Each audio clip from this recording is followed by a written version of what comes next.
There will now be an opportunity for silent prayer or meditation.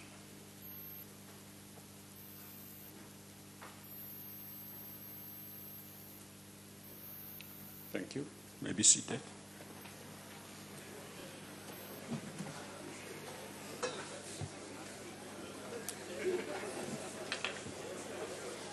We now come to notices of motion.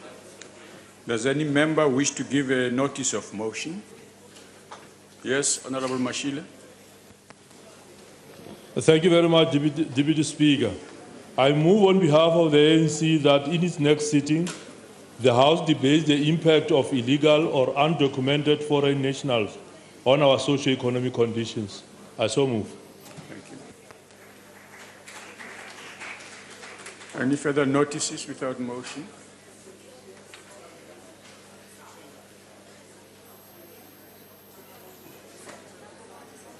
Does any member wish to give the notice of a motion? Yes, Honorable Dunjo. Thank you, Deputy Speaker. I hereby move on behalf of the ANC that in its next sitting, it discuss, debate the improvement of saving water in our country. So I move. Thank you. Yes, Honorable Member. Thank you, Deputy Speaker. I rise on behalf of the EFF that in its next sitting, the House debates the persistent practice by wine farm owners in the Northern and Western Cape who continue to pay farm workers in a plastic bag with a piece of paper with their name and farm grocery shop debt written on it. The amount already deductible, some alcohol, and as a result, many farm workers take home less than 20 rand of their wage. Thank you. Yes, Honorable Member. I hereby move on behalf of the Democratic Alliance that at its next sitting the House debates the long-term and potentially job-jeopardizing impact of imposing a 10% duty on steel imports. Thank you. Yes, Honorable Member.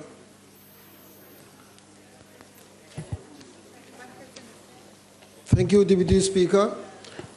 I rise on behalf of EFF that in its next sitting, the House debates the importance of building state and government capacity, which will lead to the abolishment of tenders, considering the 500 billion, almost half of the annual budget is spent through inefficient and poorly administered tender system, and it is poor people who suffer the most.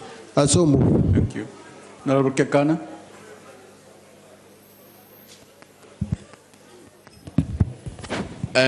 Honorable Deputy Speaker, I hereby move on behalf of the ANC that the House in its next sitting debate the NSFAS funding framework and student bursary allocation to align with government allocation so as to avoid late treasury allocation to students.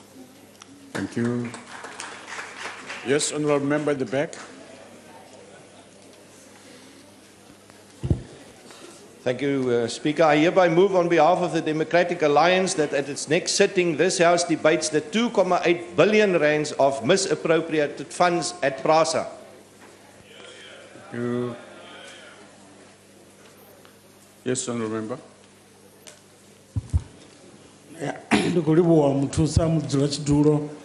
I rise on behalf of the EFF to move that in its next sitting, the House debates the development of a technology university whose primary focus will be technological innovation to lead the industrial development requirements of the country. I so move. Thank you. Yes, Honorable Member. Thank you, Deputy Speaker. I hereby move on behalf of the Democratic Alliance that this House, at its next sitting, debates the water supply problems experienced by the Mangaung Metropolitan Municipality and the insistence of the ANC-controlled council to address this by building a pipeline from the Garib Dam, despite the availability of sustainable alternatives at a much lower cost. I so move. Thank you. Yes, Honorable Member. Thank you, Deputy Speaker. I hereby move on behalf of the ANC that in its next sitting, the House debates ways to stabilize the labor environment, improving disputes resolution and shop floor relations. Thank you. Thank you. Yes, Honourable Member. Thank you, Deputy Speaker. I rise on behalf of the EFF to move that in its next sitting, the House debates developing standards for our hospital and other health institutions to ensure that they are run by properly qualified personnel with adequate healthcare experience. Thank you. Yes, Honourable Member.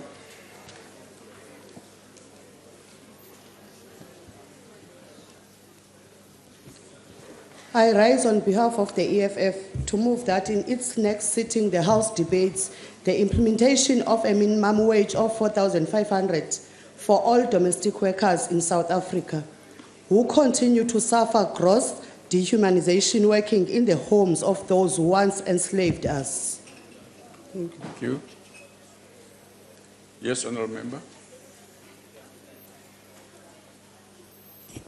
Honourable Deputy Speaker, I rise on behalf of the EFF that in its next sitting, the House debates the National Treasury and SARS approach towards tax avoidance, which serves to protect the multinational corporation profits and blame following of the dictates of the OECD practices that makes it easy for multinational corporations to avoid taxes. I so move. Thank you. Honourable members, we now come to motions without notice. Are there any members with motions? Okay. Honourable members, please be alert and up and about. Yes, go ahead. Thank you, Deputy Chair. I hereby move on behalf of ANC that in its next sitting, the House debates empowering of people with disabilities so as to reduce inequality and poverty affecting them. I move. Thank you. Yes, Honourable Member. We are still on notices without motion. Sorry? Hang on a little bit.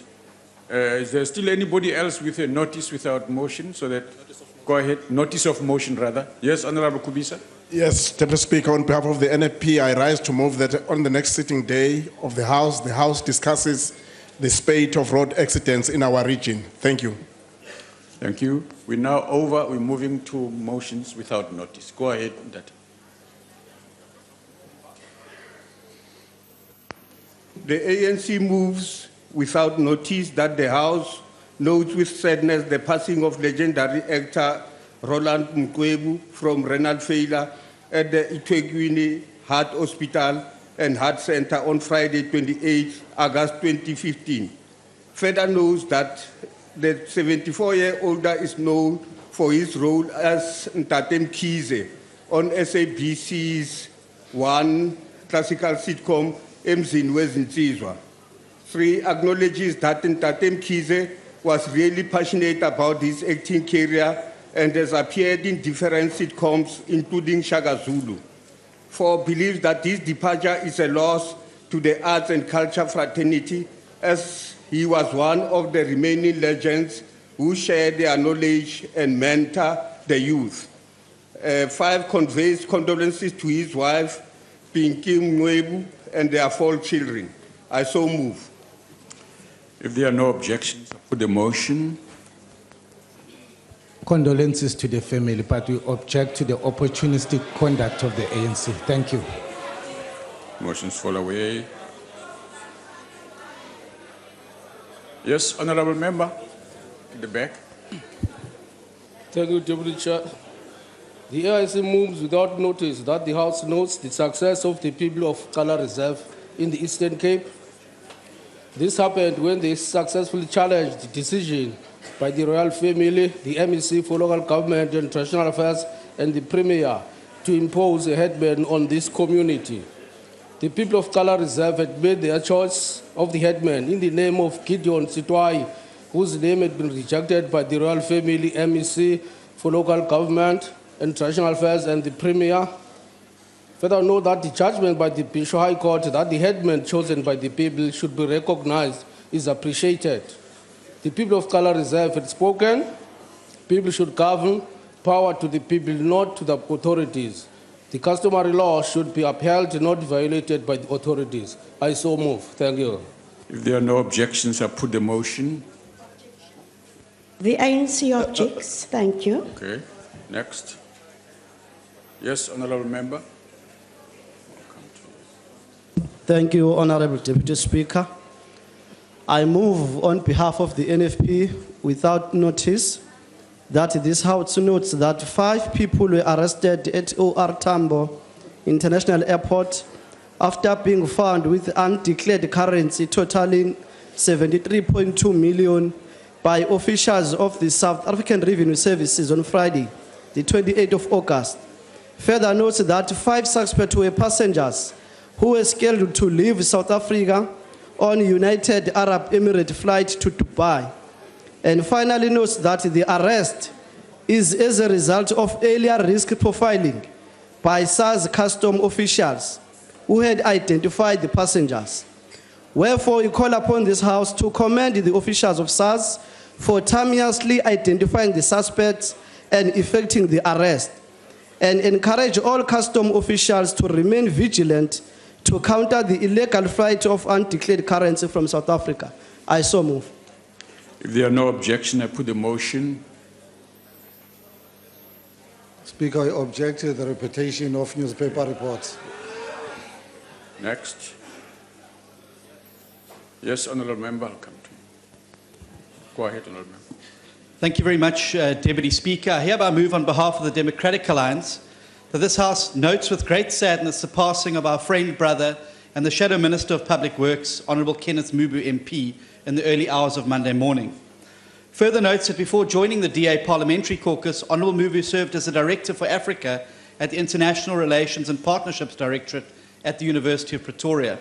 Acknowledges that Honourable Mubu was born in Lusaka, Zambia, holds a BA in Education from the University of Zambia, an MA in Journalism and Public Relations from Ball State University, and a postgraduate diploma in Management from Leicester University, as well as a certificate in Public Relations Management from the Public Relations Institute of South Africa.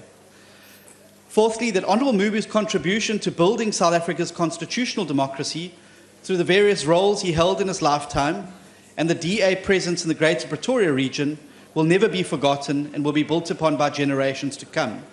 That this House sends condolences to his family, especially his wife, Nombolelo, and children, Kenneth Jr. and Tari. I so move. If there are no objections, I put the motion. Deputy Speaker, with the sincerest apology and condolences to the family, the EFF objects.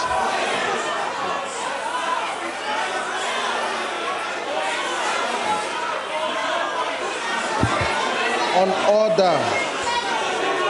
Point of order. Honourable members. Floyd, you're out of order. Order, honourable members. Honourable members. Honourable Maimani. Honourable Maimani, please take your seat. No, take your seat, honourable member. Be orderly. No, take your seat, honourable member. Please take your seat, honourable members. Let's proceed. Yes, honourable member. I was raising on a point of order. What's your point of order, honourable member?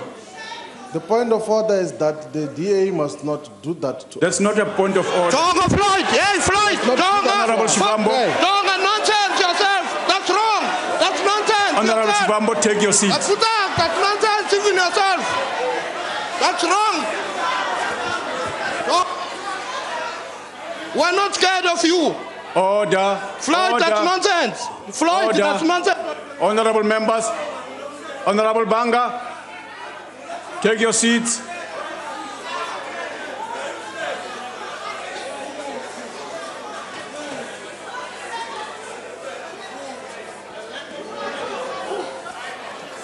Honourable members, I'd like to draw your attention to the fact that this matter was referred to the subcommittee of the rules to deal with. It comes up again.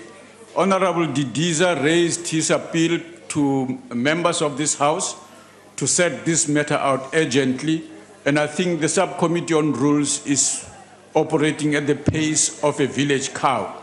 Can you please move quicker so that we have this resolved? Yes, Honourable Member, you're on the floor. The member at the back, I'll come to you. Chair. I move without notice on behalf of United Democratic Movement that the House notes that Sunette Fedyun, a 31-year-old javelin thrower who represented South Africa in the 2015 IAF Athletes in Beijing, has won a bronze medal during the finals on Sunday. Further notes that she is the only female winner from the South African team that participated in the IAF 2015 Athletes held in Beijing to add medal 3 in our pocket. Recognizes that the category was tough this year. On her 5th attempt, Fedyun threw 65.79 meters, which was overtaken by 66.13 meters thrown by Liu from China. Her excitement was short-lived by German thrower Katrina, who threw 67.69 meters to snatch the gold and break the world's longest record.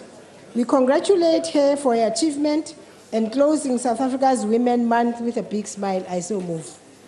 If there are no objections, I put the motion. Deputy Speaker, we congratulate, but the EFF objects. Yes, Honourable Member.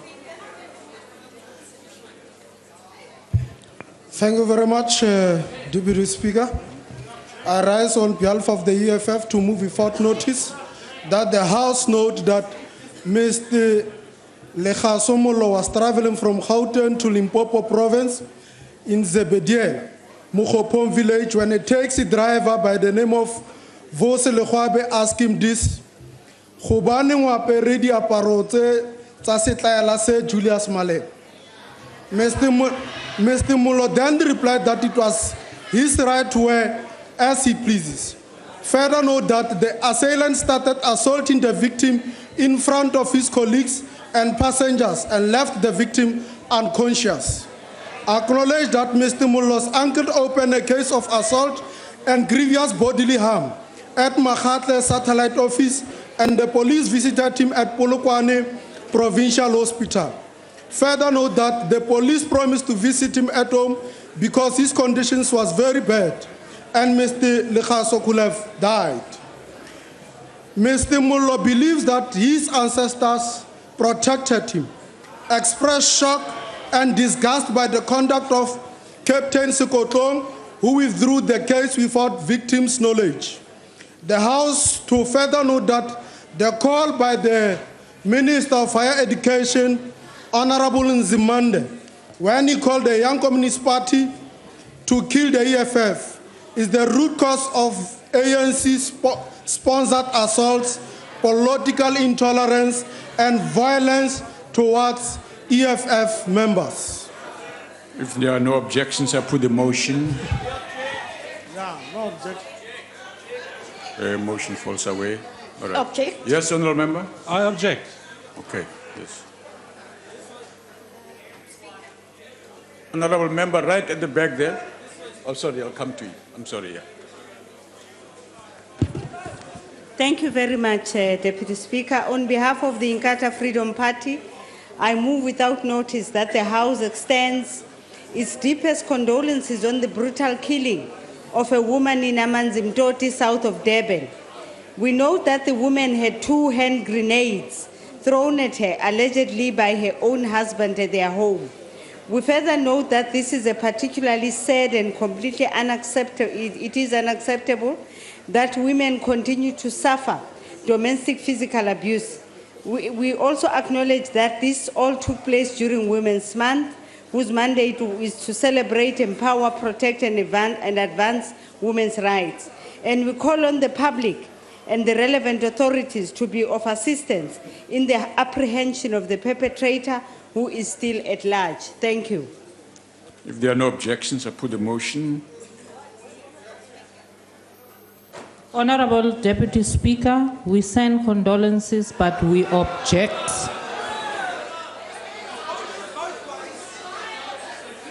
Yes, Honorable Minister. Deputy Speaker, on behalf of the ACDP, I move without notice that the House notes with concern that a municipal official received a 5-year suspended sentence for the abduction and rape of a 14-year-old girl in Makwasi Township because he pleaded guilty to the charge. Further notes that the perpetrator has been behind bars since October last year for setting an ANC councillor's house alight and still gets paid his monthly salary. Takes cognizance of the anger and fears expressed by the teenager whom the accused reportedly abducted at gunpoint and then drove in a municipal truck to a stadium in Makwasi where he locked her in a room and raped her. Regrets that despite the efforts of Childline Northwest, who sought the intervention of the Center for Child Law to appeal the sentence with the National Prosecuting Authority, that they are not in a position to take the matter on appeal, as appeals in criminal matters are at the discretion and behest of the prosecution. Therefore calls on the state to appeal the conviction and sentence imposed on this municipal official who failed to be a good example to the community. Move. If there are no objections, I put a motion. Object. Objection. Yes, Honourable Member. Thank you, Honourable Speaker. A motion on the death of 35 bus passengers in the Eastern Cape. The ANC moves without notice that the House 1 notes with sadness the death of 35 bus passengers on the R408 between Butterworth and Willowvale in the Eastern Cape, when a bus driver lost control of the vehicle on a winding road on Saturday, the 29th August 2015. Further notes that only 9 passengers who survived the horror accident were sent to different hospitals in the Eastern Cape. Believes that the passengers were transported from a nearby rural area to the town of Butterworth when the bus fell into a cliff. Acknowledges that some of the victims were trapped inside the bus for a long time before the rescue operation started, and conveys condolences to the families of all those who died in the horrific accident and wishes the injured passengers a speedy recovery. Thank you. If there are no objections, I put the motion. Okay, motion falls away. Yes, Honourable Member. We object. Honourable Deputy Speaker, you have made the observation that the Rules Committee is working at a... On a point of order, Deputy Speaker. Deputy Speaker, on a point of order. Don't interrupt another member while speaking. Take your seat. We are rising on a point of order, Deputy Speaker. He requested to speak. I allowed him to speak. You will get a chance to speak. Deputy Speaker, you made an observation that the Rules Committee is working at a snail's pace. And now all political parties in this House are represented in that committee, which is not making progress. And now we continue to use a rule which leads us to an exercise in futility.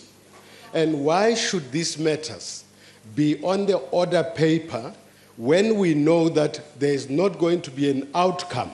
We are making this House a laughingstock. Yeah. So I think that this matter should not be before this House. Honourable Muteha, as we said, please, all political parties are instructed from the chair to speed up the handling of the matter, and I would like us to go back to this. Honourable Chivambo.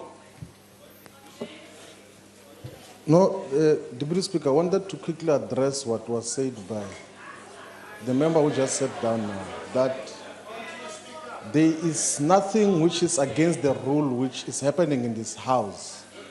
Everything else that is happening in this House is as per the rules of the National Assembly. So there is nothing untoward here. We are allowed as political parties to object to motions, and if there is no unanimous concurrence on motions, they fall off. That is the practice of this House. We don't agree with the motions and we have the right protected by these rules to protect and object to some of the motions that are being read here. So let us not shortcut processes. If you want to change rules, go and do it. You do it every day. You change rules for convenience purposes. Go ahead and do it. You pass the rule here that says must be assaulted, and we let you do it. Allow us to do what we're doing here. Don't impose on us things that are not as per the rules of the National Assembly. Let us abide by the rules, all of us, up until such a time that the rules have been changed. As things stand, it's so far so good. Thank you very much. Take a chance, Honourable Member. Point of order. Yes, Honourable Member. Deputy Speaker, I think it's very important to acknowledge that in a House of Parliament, there are rules that are written and there are rules that are unwritten. These form part of what is called the precedence of the House, tradition of the House. And I want to say to you, I think this House has reached probably its lowest point yet. When a single party can object to the condolence motion of a fellow member of Parliament who's passed away. So whilst we have written rules, there are also unwritten rules of human decency, compassion, and care for fellow man. And it's very clear that the nasty party has none of that. Yes. Objection. Honourable members. Point of order. Deputy Speaker. Deputy Speaker. Deputy Speaker. Honourable members. Yeah, you can clap together. You vote together. They can clap. Let them, yeah, do it. Yeah, you vote together. I will show you the middle finger if you do that. Deputy Speaker, I'm rising on a point of order. What's your point of order, sir? The Honorable Chief Whip of the DA here has actually insulted members at this side. He calls us a Nazi or a nasty party. Can you please rule on that, whether it is parliamentary or not? Otherwise, we are not going anywhere with this House today. Please. Thank you, sir. Honourable members, that's a political statement, I'm afraid. Honourable member, go ahead, please. Thank you, Honourable Deputy Speaker. I hereby move on behalf of the Democratic Alliance that this House notes one, on Wednesday, the 26th August 2015, a peace deal was signed in South Sudan, Juba, marking an end to a 20-month military conflict in South Sudan. Also note that the peace deal was signed between rebel leader and former Deputy President Riek Machar and South Sudan President Salva Kiir.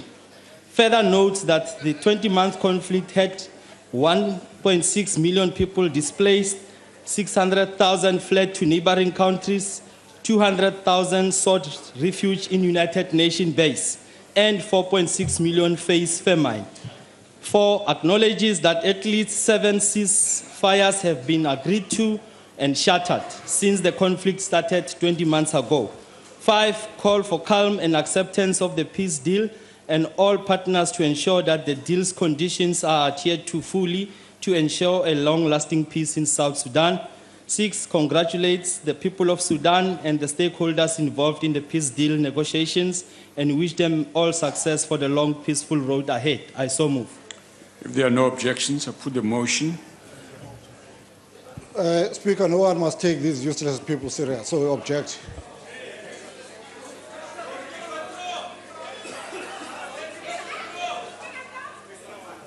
Yes, Honourable Member at the back.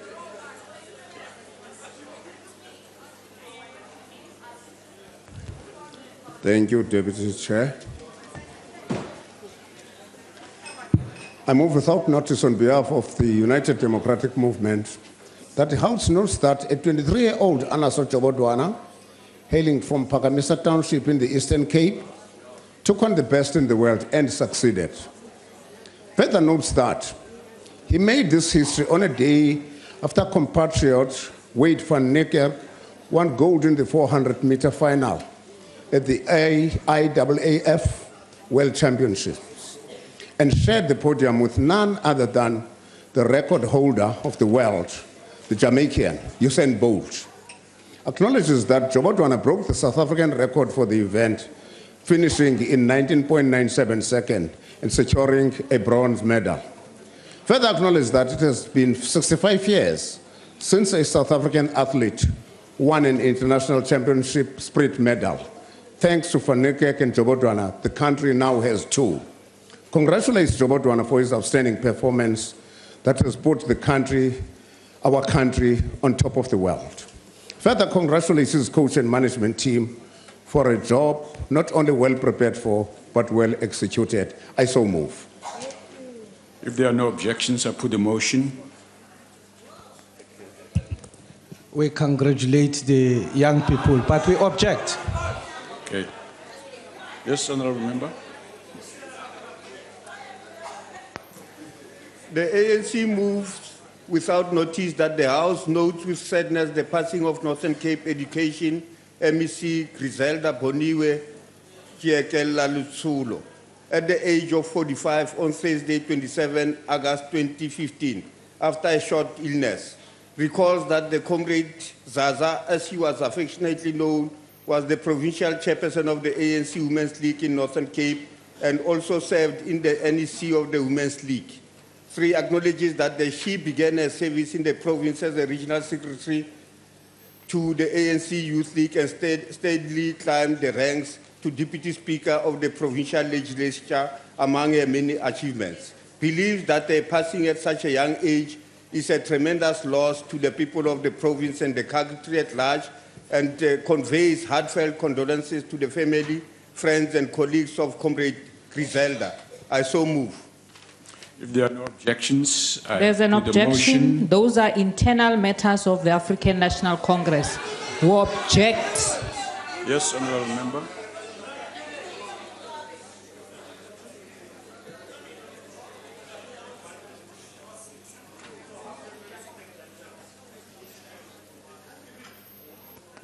Thank you, Chairperson.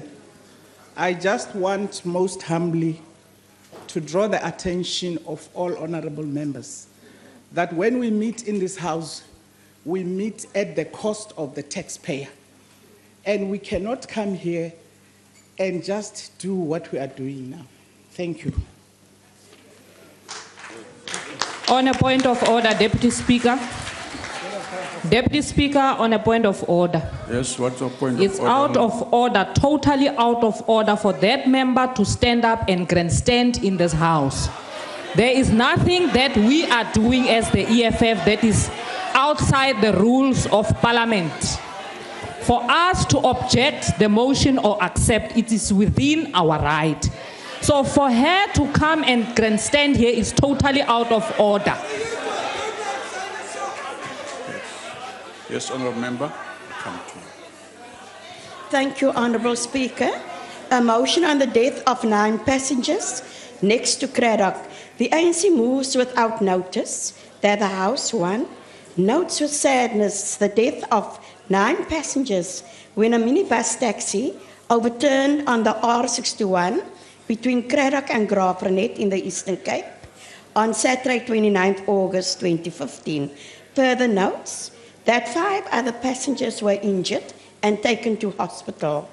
Acknowledges that a child has died in the accident and conveys condolences to the families of the deceased passengers and wish the injured people a speedy recovery.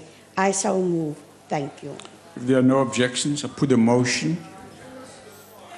Condolences to the families. We object. Yes. Yes, Honorable Member.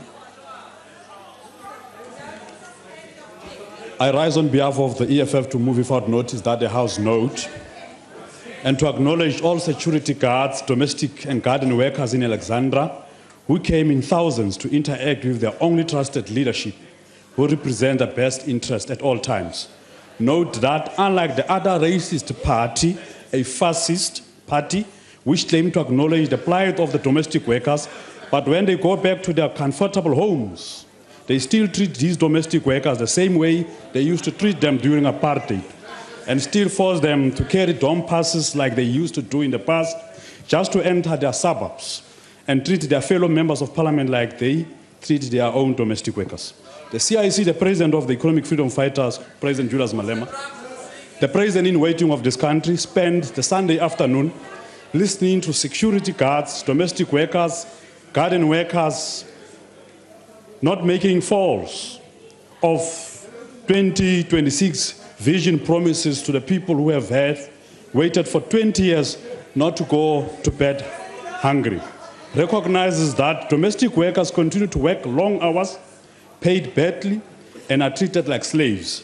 Further acknowledges that it is domestic workers all over the country, in suburbs, in townships, and rural areas, who are left with the responsibility to raise many of their children and yet continue to be disrespected.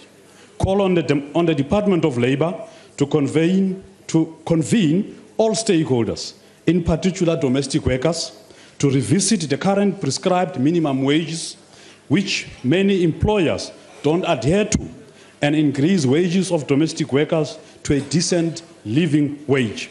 Further call for an increased number of inspectors to domestic workers' places of work to inspect working conditions. The future of this country belongs to those who work it now, who prepares it now, and those are the children of the domestic workers. So I move. If there are no objections, I put the motion. Yes, ma'am. We object to the opportunist motion.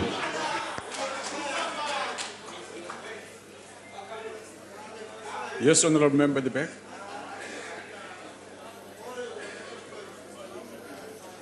I rise on behalf of the EFF to move without notice that the House notes the selling of RDP houses in Ward 50 and 164 in Nelson Mandela Metro.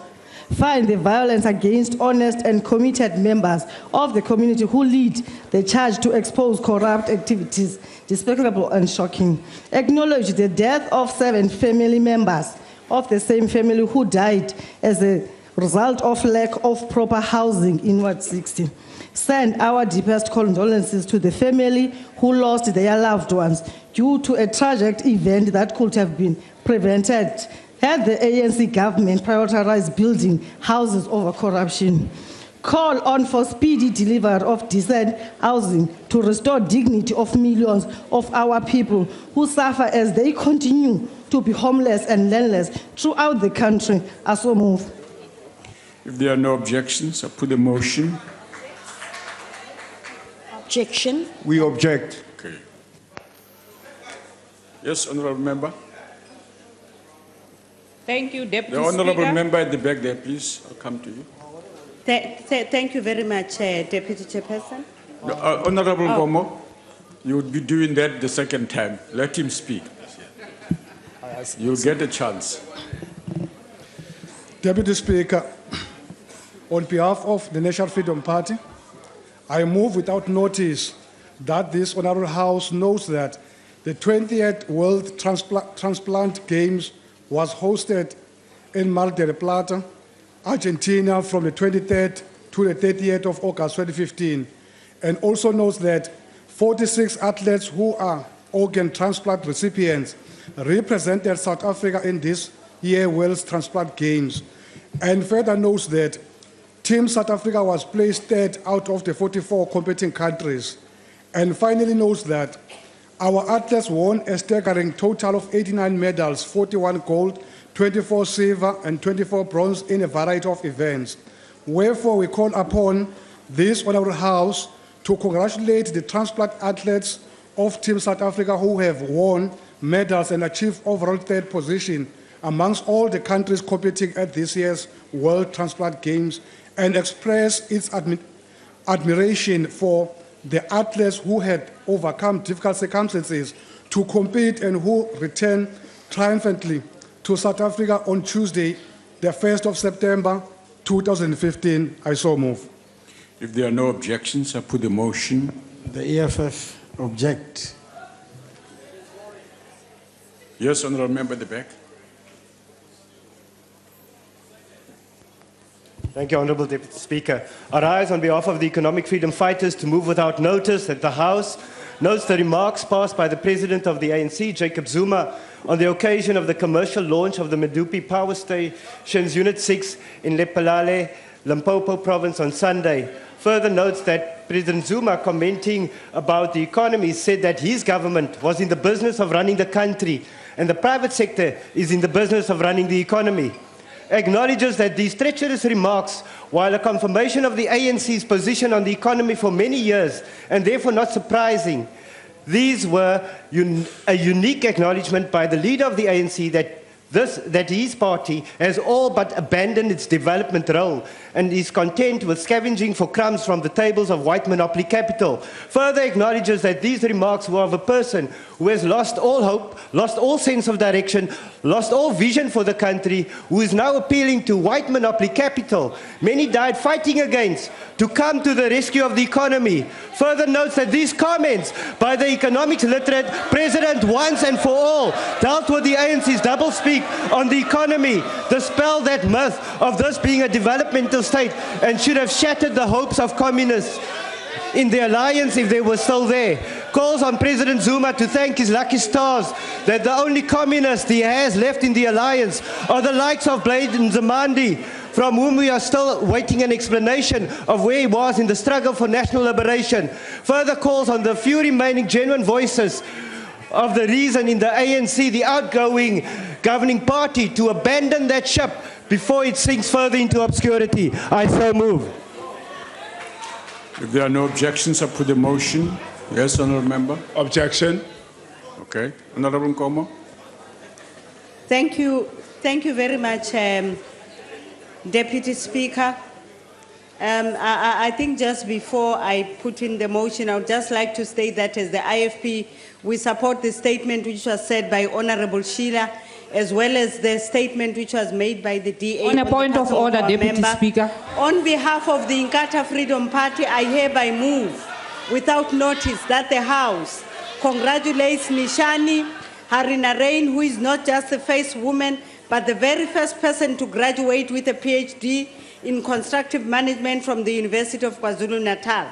We further note that the 35-year-old mother of two is a phenomenal woman who entered the male-dominated industry of quality surveying years ago. We further note that in the last 10 years, there has been a steady growth in the number of females entering the program and making inroads in the industry. And we acknowledge that this is a great accomplishment and a great addition to the much-needed increase to the number of PhD graduates. If there are no objections, I put the motion. Deputy Speaker, we congratulate her, but we object. And it's not a surprise that you are supporting the ANC. You always do. So, Honourable Nkomo, don't come here and tell us that you are supporting which motion. If a motion is objected to, it falls off. Honourable Member.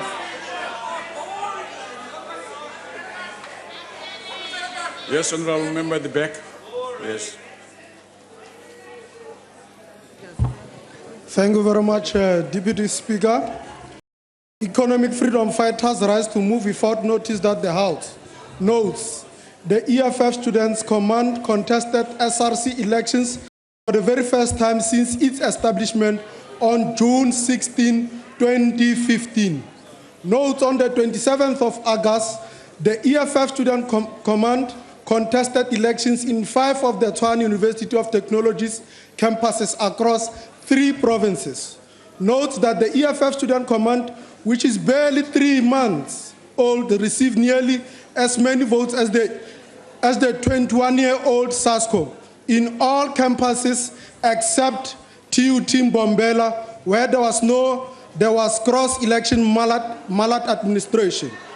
Further notes that all opposition student structures have filed for a rerun of election in TUT Mbombela, and it would be irresponsible for the institution to overlook this request. Highly condemns the physical assault of EFF Student Command leaders, the intimidation of the EFF Student Command members, the vandalism of their property, and the dirty, thuggish election tactics used by SASCO before and during and after elections. Condemns TUT management's protection of SASCO hooligans and its victimization and persecution of EFF Student Command leaders through unfair suspensions in an attempt to ensure they do not qualify to be in the SRC. Further condemns the ruling party's interference in students' politics and their draconian disregard of law, which has since trickled down to its student bodies. Further condemns how the ruling party, through management, its student bodies and campus security have turned institutions of education into mini apartheid states where draconian apartheid tactics are used to silence the opposition, including attempted murder. Declares that no one can intimidate or suspend an idea whose time has come. SASCO has long reached its sell-by date, and students have affirmed this. Further declares that the students are hungry for change. They are tired of neoliberal, anti-black education system, which is all about making profits than educating the African child. Extends its gratitude to all the students who are giving EFF Student Command a chance to lead them, and promises we won't disappoint them. Further declares that the EFF Student Command will have presidents and all other strategic portfolios in all TUT campus. I so move. There are no objections. I put the motion. We object. Yes.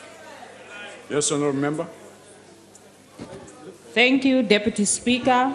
I rise on behalf of the economic freedom fighters without notice that the House notes the ongoing corruption in the Northern Cape municipalities, particularly Gasigonyana local municipality.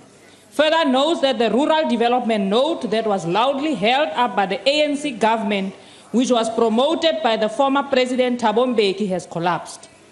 That Gasigonyana municipality and its twin sister Joe Morolong municipality were identified as important rural development nodes that will be piloted to showcase measures to take the poor rural communities out of hunger. Acknowledges that sadly, under the corrupt administration of President Zuma, the municipality is now serving as an ATM of corrupt ANC leaders, including the ANC Secretary of the Northern Cape Province, Zamani Saul. Further acknowledges that the municipality is now infamous recipients of disclaimer audit opinions from the Auditor General for 8 years in a row. Knows that the poorest people of Gasigonyana and Kuruman have been hard hit by the effects of the cadre deployment and corruption courtesy of the ANC. Further note that the municipality was systematically destroyed by the criminal intent in a form of cronyism, corruption, and cadre deployment. We call on the Minister of Corporate Governance and Traditional Affairs, if he has a courage of his own conviction, to place the Gasigonyana municipality under administration, because the corrupt MEC of Cocta in the Northern Cape, Alvin Bottas, will not do so. I so move. If there are no objections, I put the motion. We object. Honourable members, the next item. Yes, honourable member. Thank you, Honourable Deputy Speaker. I rise on behalf of the economic freedom fighters to move without notice that the House knows the living condition of people working at the grape farms in Kakamas in the Northern Cape Province. Note that these are men and women who left their families to seek for employment in these farms, hoping to receive a living wage. Note that the white racist farmers continue to generate huge income, yet exploiting the poor people. Further notes that this type of behavior cannot be tolerated. We call on government to investigate living conditions in all Northern Cape grape farms. Further calls on government to investigate the remuneration of farm workers in all Northern Cape grape farms and charge all those not complying with government's wage proposals. I so move. If there are no objections, I put the motion. We object. Okay. The next item on the order paper is member statements. Does any member of the ANC wish to make a statement? Yes, Honourable Bam. Thank you, Deputy Speaker. The ANC welcomes the official opening of the Unit 6 of the Medupi Power Station by the President Jacob Zuma and the leadership of ESCOM in the Limpopo town of Lipalale this past Sunday. This is a significant step in our efforts to ensure that the country has sufficient energy sources to meet the demand and supply to all households and stakeholders in the economy. The unit was first synchronized to the national grid on 2 March 2015, and it will now provide an additional 795 megawatts to our national grid. This will assist ESCOM not to resort to load shedding when faced with high electricity demands. We applaud the government and the leadership of ESCOM for delivering Unit 6 of Medupi, and we call on them to continue working to ensure that the entire power comes on full stream in 2019 as planned. Siyakuba. Yeah. Deputy Speaker, the Democratic Alliance is shocked by the behavior of the EFF Alliance students at the Elsenburg Agricultural College today. Yesterday, the students put locks on the doors of the classrooms and stopped other students from entering the breakfast rooms. Today, these same students arrived at the college armed with shamboks, and a fight broke out at the campus. We received a complaint by one of the students that were hit with a shambok this morning. We respect students' rights to protest about language policies and other issues, but this thuggish behavior must be condemned in the strongest terms. Thank you. EFF.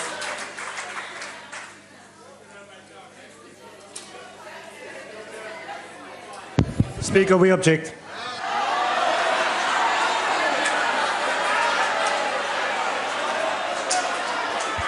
Deputy Speaker. Deputy Speaker, Yes, I think perhaps the nasty party needs some guidance on the rules. You can't object to a member statement. Yes. EFF, the honourable members, can we have the EFF statement? Speaker, I want to correct that. No. That is Can we have a statement Deputy from Speaker. the EFF? Deputy Speaker. We need a statement from you, sir. No. On a point of order. Please don't allow this racist party to refer to the EFF as a nasty party. It's not parliamentary to do so. Honourable member, please, let's have a statement from Please the don't allow EFF. the racist party to refer to us as a nasty party. Please, it's not allowed to do so. Look at it this way, honourable member. Listen to your own language. So how do I make a ruling on that? Can we avoid that? Let's go into the statements. Yes, go ahead, honourable member. Thank you, Deputy Speaker. Kwinyanga ezimbalwa ezidlulileyo saphakamisa umba waseMagwathi elusikisiki eMpuma Koloni. Apho abasebenzi begqiba inyanga ezili-13 ngoku besebenza kodwa bengahlawulwa. Umphathiswa wezolimo umnumzana Senzeni Zokwana waze apha wathi thina singabe EFF sithetha ubuxoki. Siphuma apha elusikisiki ngoku kule veki ephelileyo apho abantu besalila khona ngokungahlawulwa kwabo. Uthini urhulumente ngalento? Uminister Senzeni Zokwana wathi bathethile nosomashishini ngento yaseMagwa. Okwesibini wathi abantu bayabhatalwa. Abantu abadala abasebenza kula fama bayabhubha kukuhlukumezeka emiphefumlweni ngoba abakwazi ukubhatala amatyala wabo.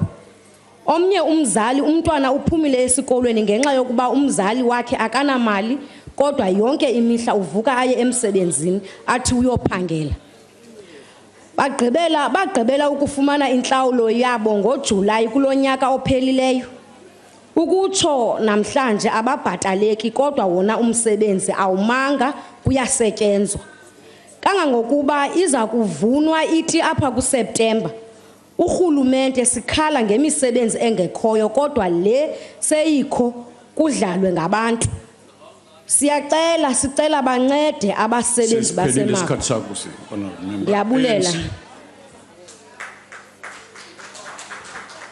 Honorable Deputy Speaker, the ANC welcomes the development and service delivery at Ndwedwe in KwaZulu-Natal. Sikhuluma nje manje kunezindlu ezakhiwa uhulumeni eziyinkulungwane ezinhlanu. Kulezi zindlu eziyinkulungwane ezinhlanu eziyinkulungwane ezimbili namashumi amane seziphelile.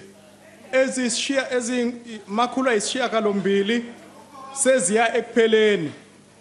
Siyaqinisekisa futhi ukuthi isabelo sezimali salezindlu ezisasele sikhona. Kanti nezindlu zangasese ziyakhiwa kuleya ndawo. Ngikhuluma nje umkhandlu weLembe sewuthe uzongeza izindlu zangasese eziyinkulungwane ngoba baningi abantu abafikayo kule ndawo yaseNdwedwe bezokwakha khona. Futhi kulesikhathi sekwakhiwe isiteshi sagesi laphana eNdwedwe ngo-2013 ugesi ubulokhu uqhubeka ufakwa. Ngikhuluma nje manje ugesi ufakwa emawadini uward 6, uward 10, uward 11, 12, 13 kanye noward 15. Kanti futhi nemigaqo liyafakwa itiyela lapha endaweni yaseNdwedwe. uP100, uP712 noP14 ufakwa itiyela. Kanti kunamabridge amabili umcathu nomona akhiwayo futhi kuleya ndawo. Sesiphelile isikhathi sakho hlonipheli. IFP. Thank you, Deputy Speaker. High port charters in respect of the export of value-added goods, compounded by serious inefficiency in rail and airport freight logistics, are hurting our export industry. The cost of export of value-added tradable goods has for some time been higher than both the cost of export of primary commodities and the import of tradable goods. It's common knowledge that South Africa's port charters are amongst the highest in the world. The regulator recently found tariffs for the port of Durban, for example, to be 874% above the global average in respect of container handling fees. Transnet Port Authority has also recently called for a tariff hike to fund its 2.4 billion capital expenditure plan and further 57 billion to expand its port terminals. Astronomically high tariffs do not foster growth in an already struggling economy. What does the Minister intend doing to assist export-driven business in South Africa? I thank you. Thank you. FF Plus.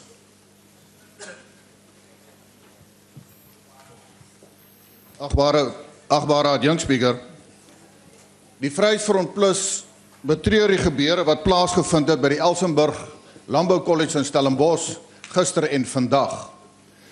Dit was gister deur die hoofse kantoor mondelings direk aan my verseker dat die veiligheid van die dosente en studente gewaarborg sal word. Met die gebeure van vanoggend is dit baie duidelik dat hulle nie in staat is om hulle veiligheid te beskerm nie.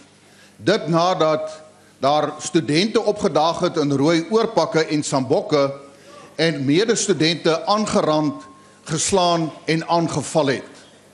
Ons doen 'n beroep op die provinsiale sowel as die nasionale regering omdat hulle teleurgestel het om nie betyds op te tree om die probleem by Elsenburg College op te los nie, om daadwerklik op te tree en die konflik te ontlont, sowel as die minister van polisie om in te gryp en doodseker te maak dat mense se veiligheid gewaarborg word. Ons doen ook 'n beroep op die bestuur van die Elsenburg College om sodanig op te tree om ongemagtigde studente die kampus te weier en saam te werk met die polisie, want dit is die grondwetlike reg van enige student en dosent en enige individu om beskerm te word en dat hulle veiligheid nie bedreig word nie. Ek dank u. ANC. Thank you, Deputy Speaker. The ANC government's 9-point plan can arrest the economic slowdown and increase growth by 1% to 3% over the next 3 years. It is a realistic plan that recognizes and tackles constraints to economic growth. The 9-point plan will push the economy forward by, among other things, resolving energy challenges, upping agriculture value chain, mineral beneficiation, high impact on EPAP, encourage private sector investment, moderating workplace conflict, unlock SMEs and co-ops potential, reform state-owned companies, broadband rollout, water and sanitation. On the other hand, Operation Pakisa will grow the ocean economy and improve infrastructure at our ports and within the marine industry.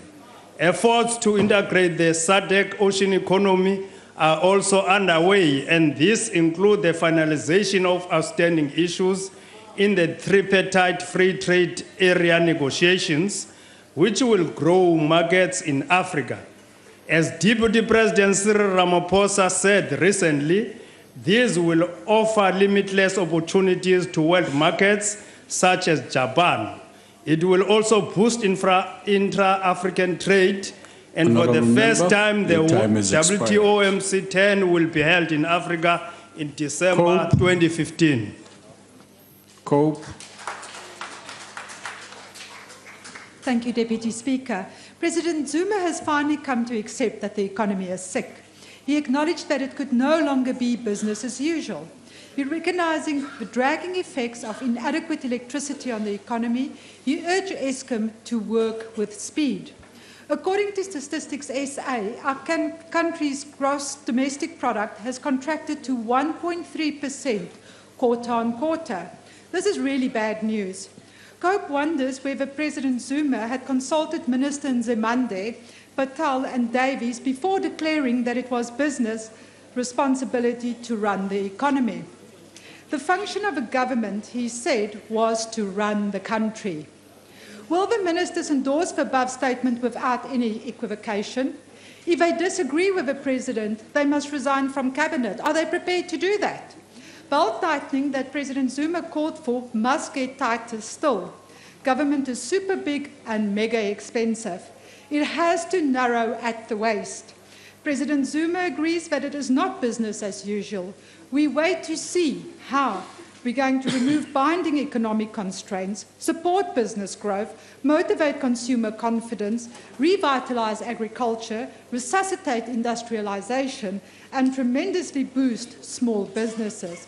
Will the government take the bit of medicine it knows it has to take? We'll wait and see. Thank you. ANC.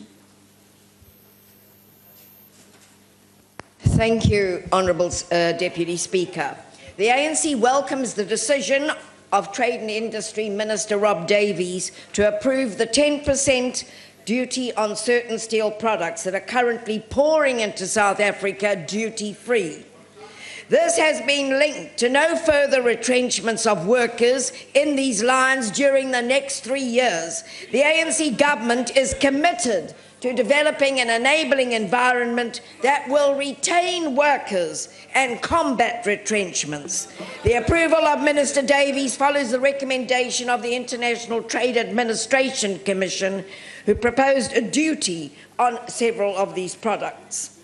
The increase also requires that ArcelorMittal South Africa invest an additional 250 million in its colour line, and that Safel Steel invest an additional 300 million in its metal coating line by 2017.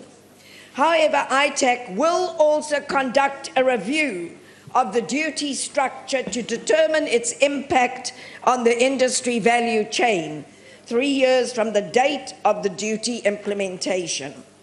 Minister has also insisted that there will be no price increases for these steel products following the tariff adjustment, and further that pre-existing commitments to cut prices on some products are honoured. The ANC welcomes the establishment of the committee. Thank you. Thank you, Mr. Deputy Speaker. The clearest indication yet of the ANC's indifference towards unemployment is the Speaker of the National Assembly's rejection of the DA's call for an urgent debate on the indefensible visa regulations.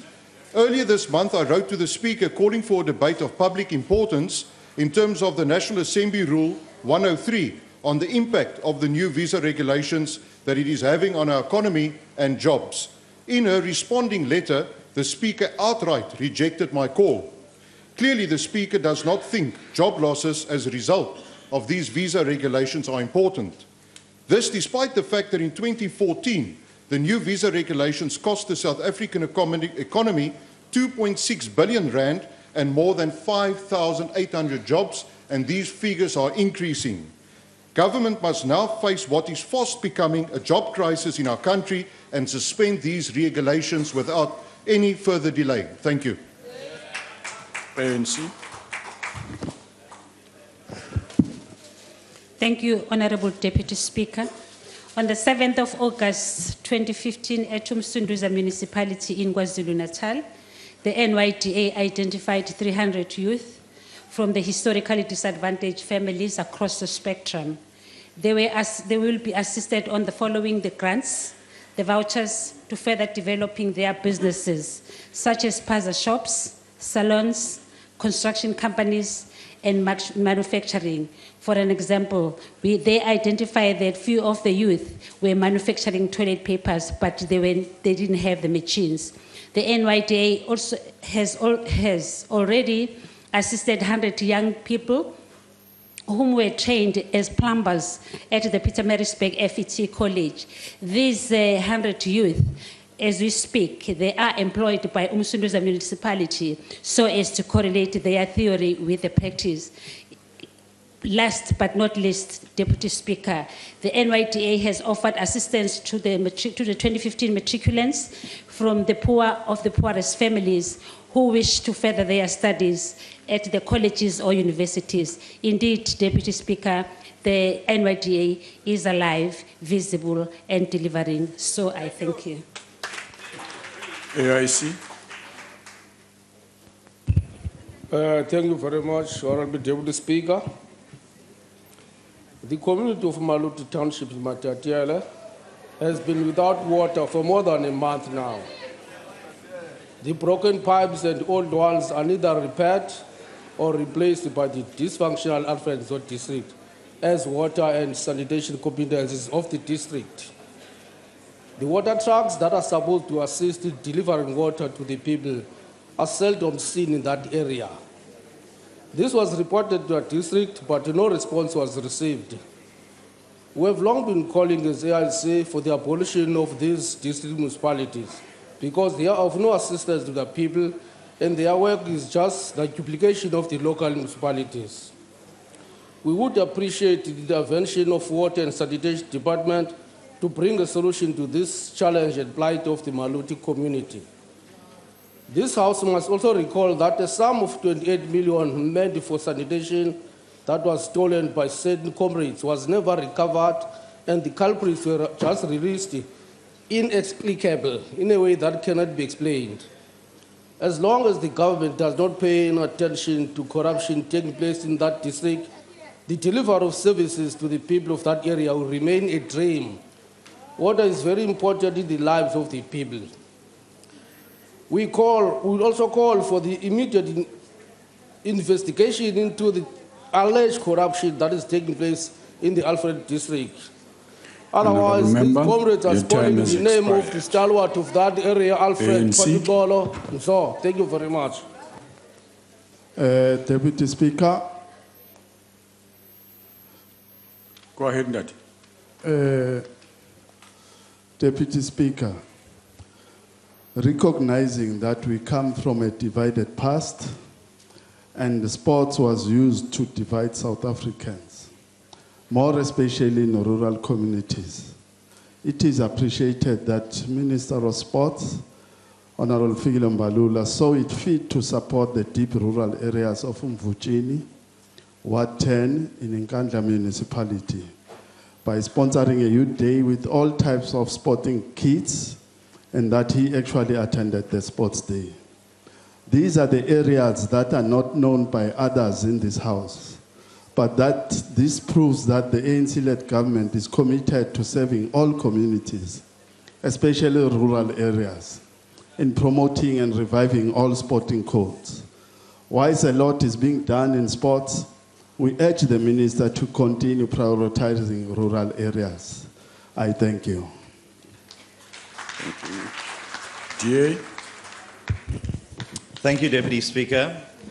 The Democratic Alliance has learned with dismay that the Umgungundlovu District Municipality has diverted 4 million rand of a 10 million rand conditional grant by the KZN Provincial Treasury, which was supposed to be used for a wastewater project to fund the shortfall of the annual Mandela Day Marathon.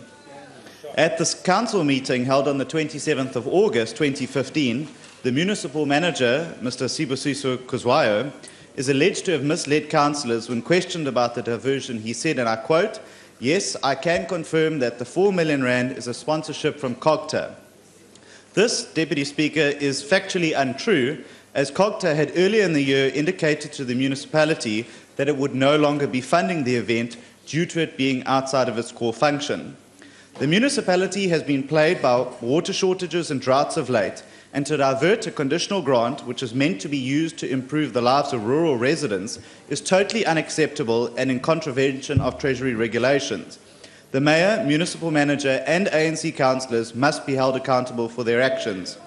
The DA fully supports the Mandela Day Marathon, however, it cannot be at the expense of improving the lives of rural residents and good governance. Minister Gordhan must get to the bottom of the scandal and ensure that those that push the diversion through are sanctioned and that the wastewater project is brought back online to service the needs of residents. ANC. Thank you, Deputy Speaker.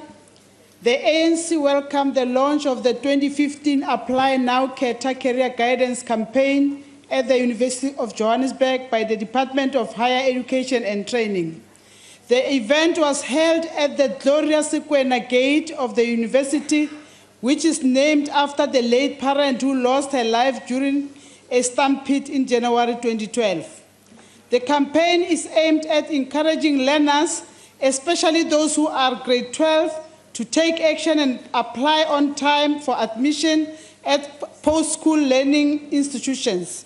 The campaign brings together two components, which is the Apply Now and CATA Career Guidance and Counseling campaign, because a learner cannot be in a position to apply early if he or she has not chosen a correct career path. The ANC believes that the campaign will go a long way in the curbing late registrations, walk-in and long queues, which can cause deadly accidents and witnessed in 2012. We urge our grade 12 learners to heed the call and apply on time for the 2016 academic year. Mushumo Chabadiatla, thank you. Honourable members, that concludes member statements. I'm sure there are ministerial responses. Who would like to start? Honourable Davies. Thank you, Deputy Speaker. Deputy Speaker, I want to respond to the statement by the Honourable Fabs, the Honourable Kalako, and to some extent the Honourable Carter. Let me just say that I think it's very important that we understand that our country is confronting a serious economic situation, to a very large extent created right now by the latest wave of the global economic crisis, which, if we don't understand that it has been with us since 2008, but that its drivers have been shifting, its epicenters have been shifting, and that right now the most important impact on us is the decisive end of the commodity super cycle, meaning a fall in mineral prices, and also a glut of global steel. That latter part, the glut of global steel, poses a very serious threat to the future of steel manufacturing in South Africa. It's something which I don't think we can take lightly. We could have the possibility of us exiting the production of steel in this economy. For a long time, we have seen problems in the pricing of steel products, and so the tariff which the Honourable Fabs referred to is one where we are seeking to provide short-term relief to the industry. It's not the only thing that we're doing to try to improve the performance of the industry, but we've set it against conditionalities And those conditionalities mean that they will not be able, as a result of the tariff, to raise the prices by the amount equivalent to the tariff. And if they do so, there's a series of checks and requirements that will be met to counter this. But I must say that I think that the attitude of the negotiations with the steel producers is much better than it is now.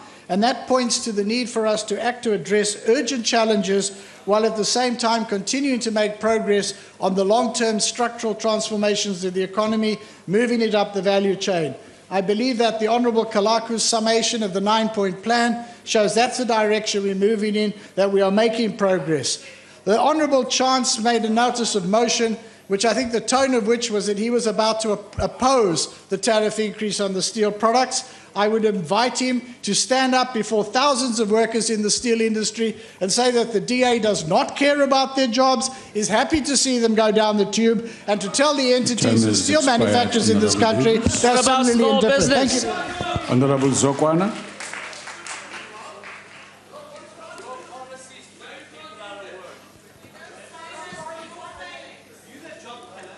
Thanks, Deputy Speaker.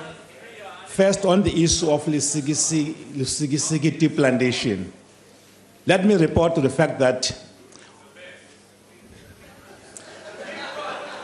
we have had a meeting on the 6th of August with all the traditional leaders in Johannesburg, looking not only at the fate of the tea plantations, which are facing a problem due to markets, but we're looking at how we can make sure that use agriculture to make sure that agriculture is improved in those areas. Present in that meeting were almost all the kings of the Pondo nation.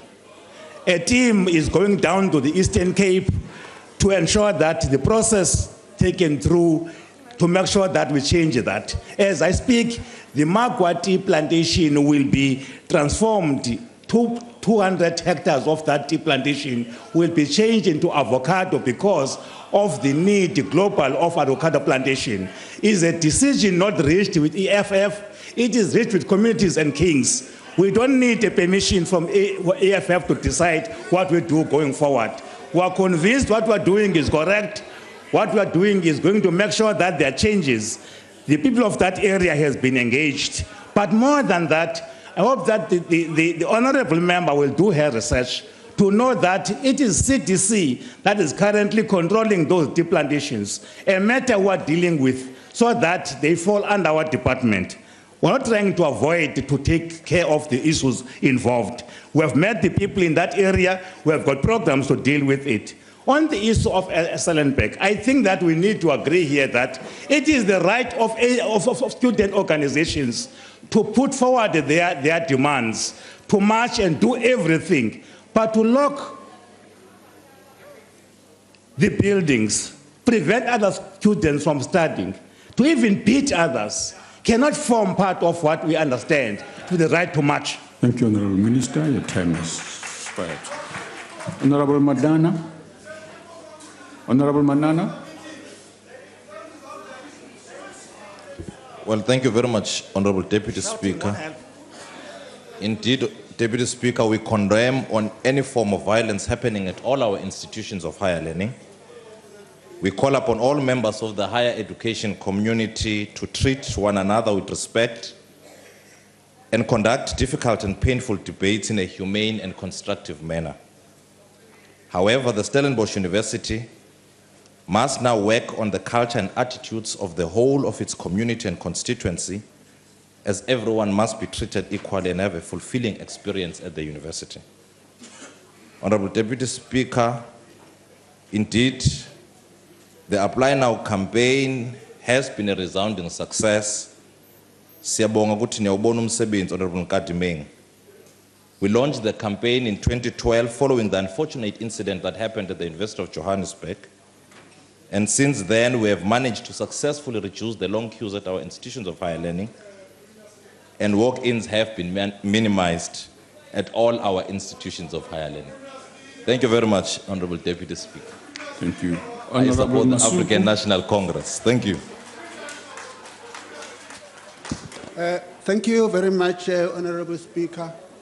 I just want to say to Honourable Carter that you must note that from 2010 up to 2015, globally, we have been having a drop in terms of growth.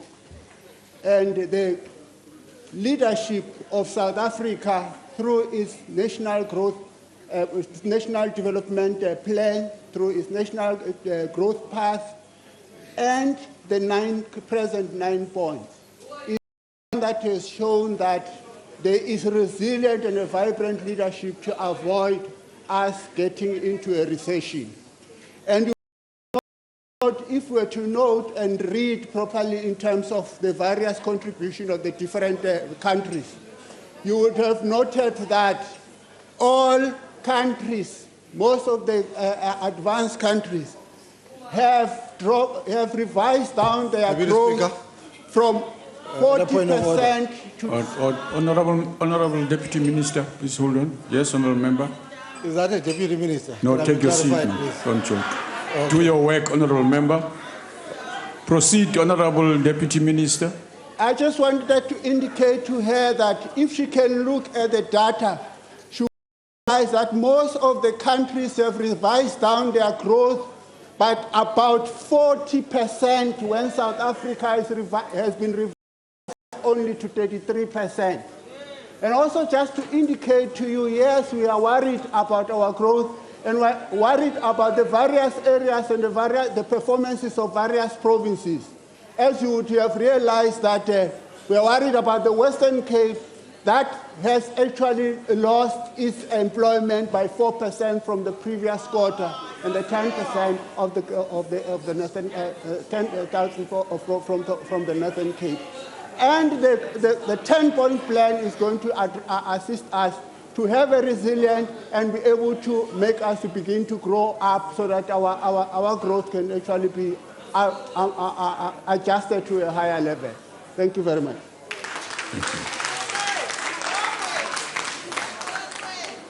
Honourable members, there are still 2 ministerial responses. Any more? None? Okay. Honourable members, that concludes the ministerial responses.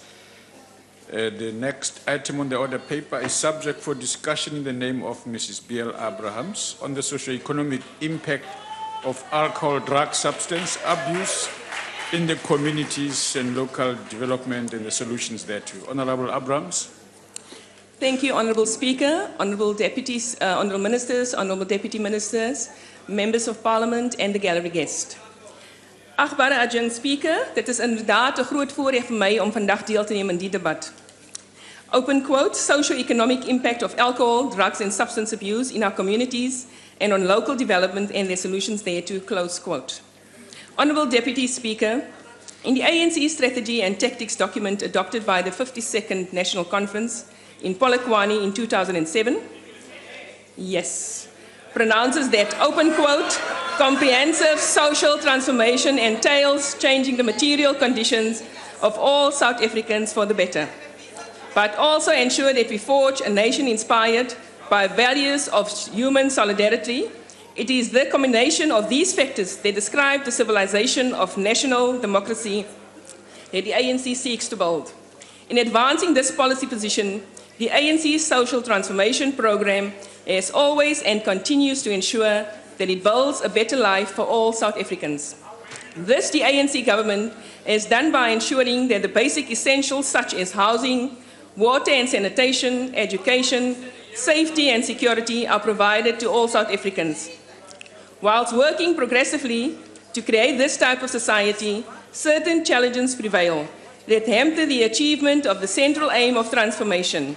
The social ills that are predominant amongst those communities that are impoverished, such as the abuse of substances, is an area of deep concern of the ANC.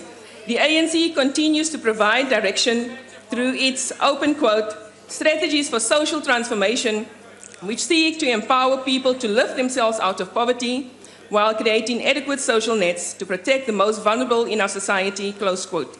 Achtbare adjunct Speaker, in die openingsrede van die tweede biennial summit on substance abuse, wat in Durban gehou is in 2011, het President Zuma hom as volg uitgespreek, oop aanhalings. Oor die afgelope dekade was daar 'n snelle vermeerdering in die gebruik en misbruik van alkohol en ander dwelms deur burgers van alle ouderdomsgroepe, mans en vrouens, seuns en dogters. Dit is kommerwekkend dat die ouderdom van die eerste eksperimentering met dwelms verlaag het van tieners tot by kinders tussen die ouderdomme van 9 en 10.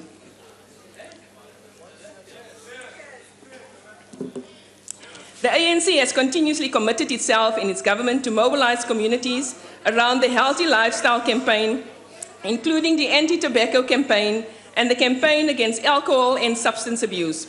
This is because, as it notes, that alcohol and drug abuse are, open quote, twin scourges that impact negatively on all aspects of South African society. Hence, amongst its intervention, the ANC government established an interministerial committee to develop and implement a campaign to reduce the impact of alcohol abuse and drug use, close quote. The ANC has and will continue to work with communities to make a neighborhood safer. Honorable Abrams, please take your seat. Would you ask the Honorable Abrams if she would take a question? Absolutely not, especially through strengthening the anti-crime awareness and introducing stronger legislation to combat substance abuse. In commemoration of the International Day Against Drug Abuse and Illicit Trafficking, the ANC government appointed an interministerial committee on combating alcohol and substance abuse. Through the Central Drug Authority, the National Drug Master Plan of 2013-2017 is being implemented. The plan is a roadmap to how South Africa can move forward together and strengthen the work of the government to fight the scourge of alcohol and substance abuse. On the 21st of August 2015, President Zuma and a delegation of ministers and deputy ministers visited Eersterus to intervene in the scourge of substance abuse and the social ills that is rife in the community. Impeach was held where the delegation interacted with the community and resolved on programs of action. It shows, Honorable Deputy Speaker, working together you can do more.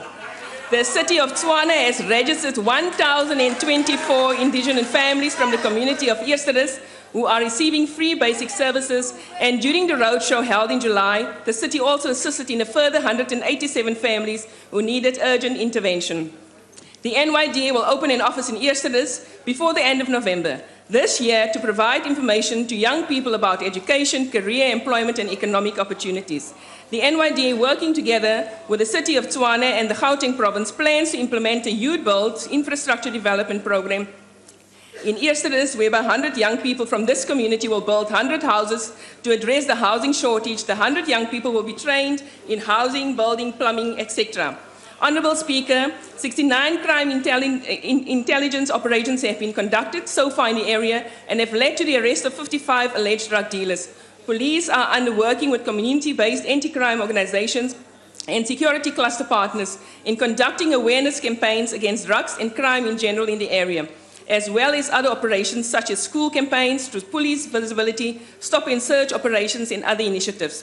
The majority of individuals who are vulnerable to drug abuse are the youth. The ANC government, in the recently drafted National Youth Policy of 2020, notes that, open quote, the youth are unduly burdened with all key social challenges, including unemployment, substance abuse, and HIV and AIDS prevalence. The work of the President Youth Working Group will be taken forward through 5 work streams to promote our goal of achieving economic freedom. These are 1, economic participation and transformation, education skills and second chances, healthcare and combating substance abuse, and 4, nation building and social cohesion, building effective and responsive youth development institutions, close quote. Honorable Deputy Speaker, the local Drug Action Committee are key components of the NDMP that operate at a local level with people. The LDECs are responsible for combating substance abuse at a local level. The mayor of each municipality, of which there are at present 238, must establish a local drug action committee consisting of interested persons and organizations dealing with the combating of substance abuse. By June 2013, 215 LDECs were active with the community participants throughout the country, ensuring that communities manage their own preventative work at a local level. All provincial substance abuse forums and active LDECs continue to carry out substance awareness. As the ANC moves South Africa forward in the fight against the scourge of substance abuse, the ANC in government will 1, strengthen the Central Drug Authority, enable it effectively to implement and monitor the Prevention and Treatment for Substance Abuse Act and the implementation of the National Drug Master Plan, which is due for 2016 solidified the preparations of the third biennial Anti-Substance Abuse Summit, which will be held in February 2016, strengthen the implementation of the provincial drug master plans, and support the effective functioning of local drug committees. In conclusion, Honourable Deputy Speaker, this is not a one-person challenge, but I believe working together as public representatives in collaboration with government and our communities, we can be the scourge of alcohol, drugs, and substance abuse in our communities. Together we can, and yes, we will fight this, and we will have a healthier and better South Africa. Thank you. Thank you, Honourable Member. Honourable Kopani.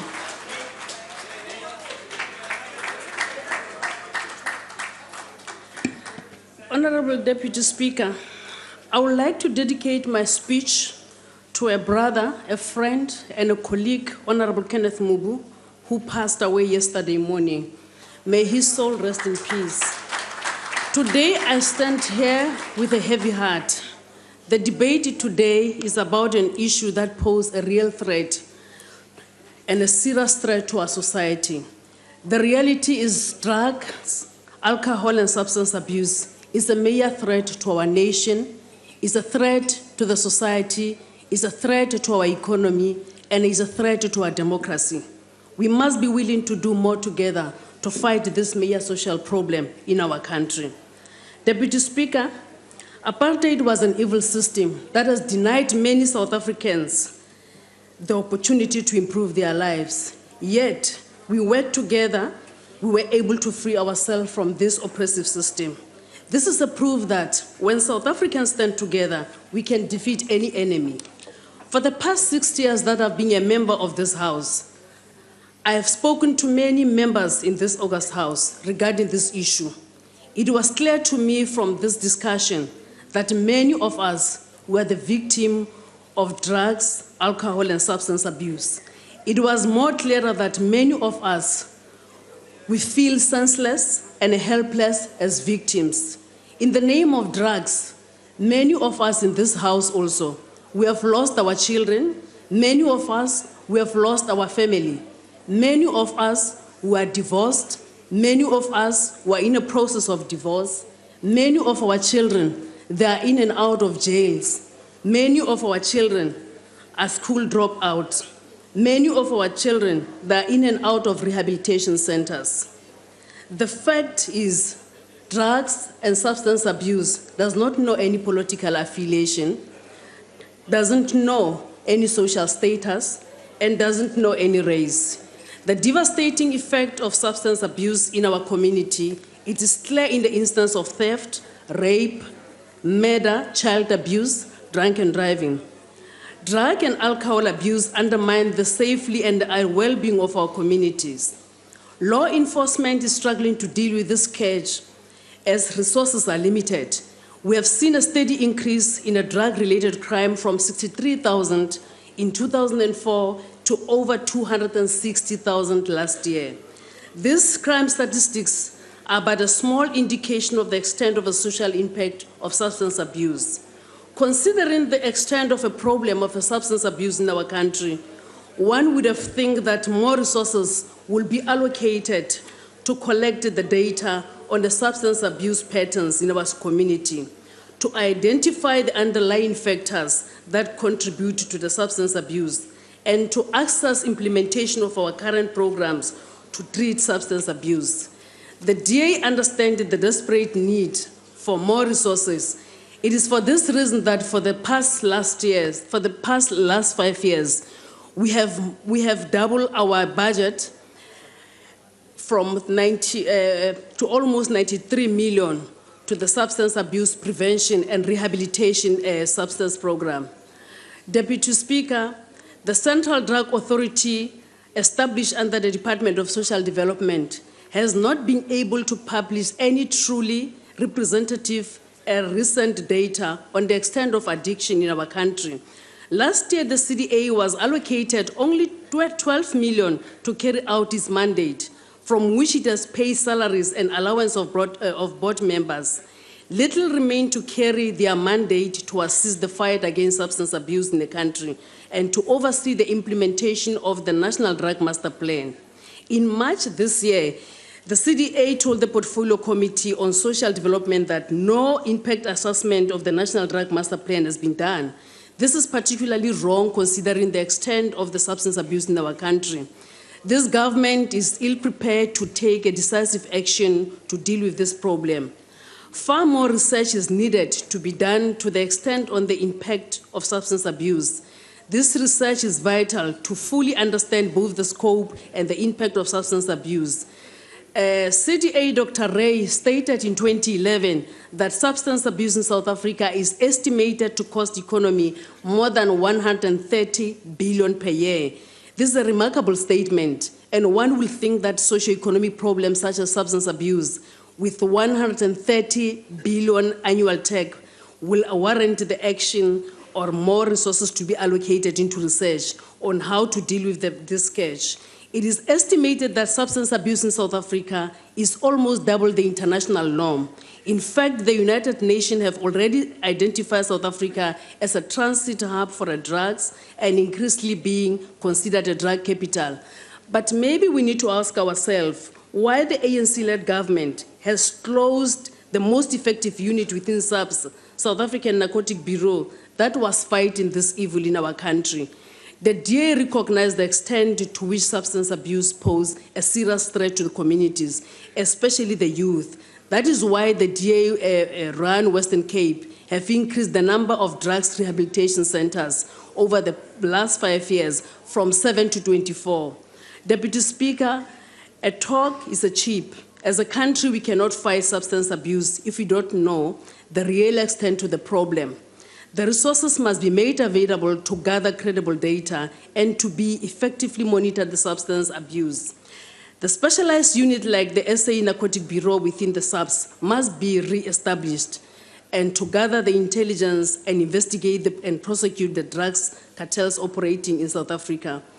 Honorable Minister Nhleko, South Africa says to you, we are tired of this enemy, of this threat in our society.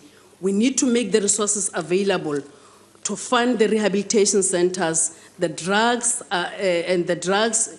and anti-drugs use education programs must be rolled out and maintained in our schools and communities, in all our places of employment in both public and private sector.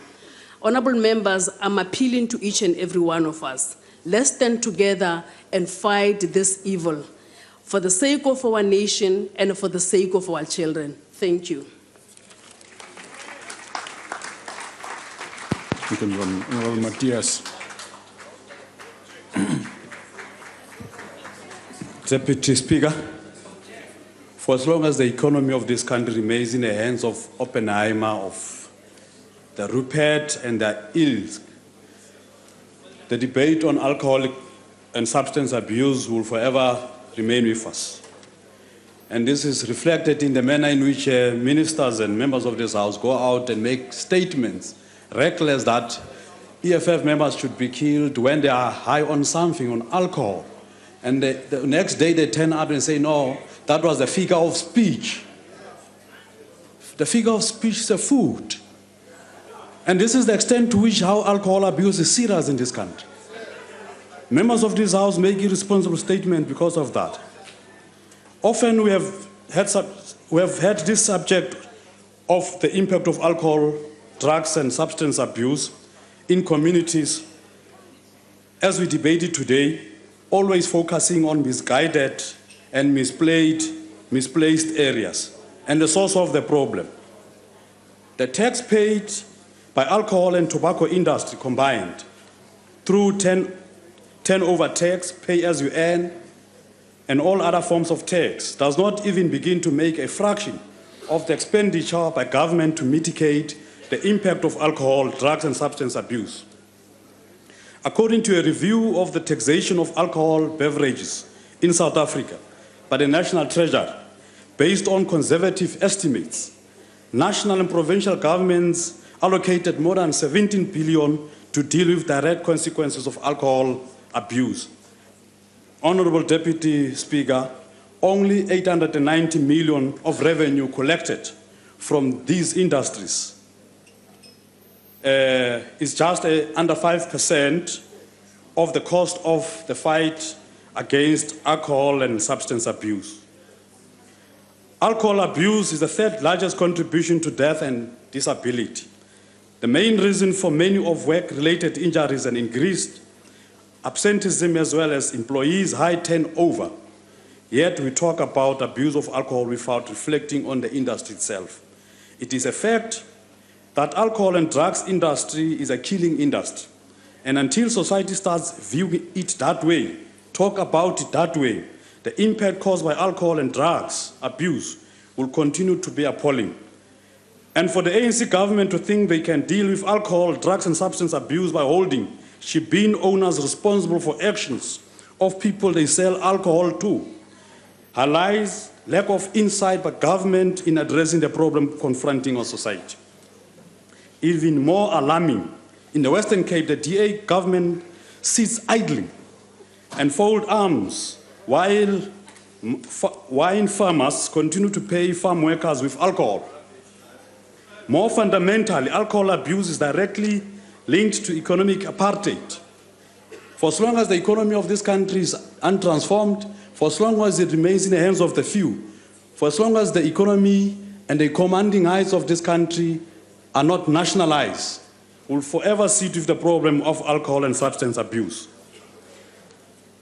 People with no access to economic opportunities and who are predominantly black are the most affected by alcohol abuse, while white people who are the owners of this industry continue to benefit from the misery of black people. The solution to the socio-economic impact of alcohol, drugs and substance abuse is to vote out the ANC out of power and replacing it with the militant, radical and socialist protest movement, the economic freedom fighters. For as long as the economy of this country is shared between has expired. the black capitalists who are emerging and their friends overseas, will forever debate this matter today. Don't leave the spirit of the economic freedom fighters, don't leave.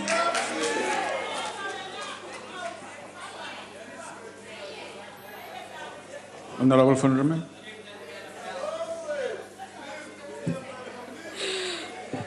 Thank you very much, Honourable Deputy Speaker. We stand today as a nation at a moral crossroads. Drug abuse in South Africa is twice the global average.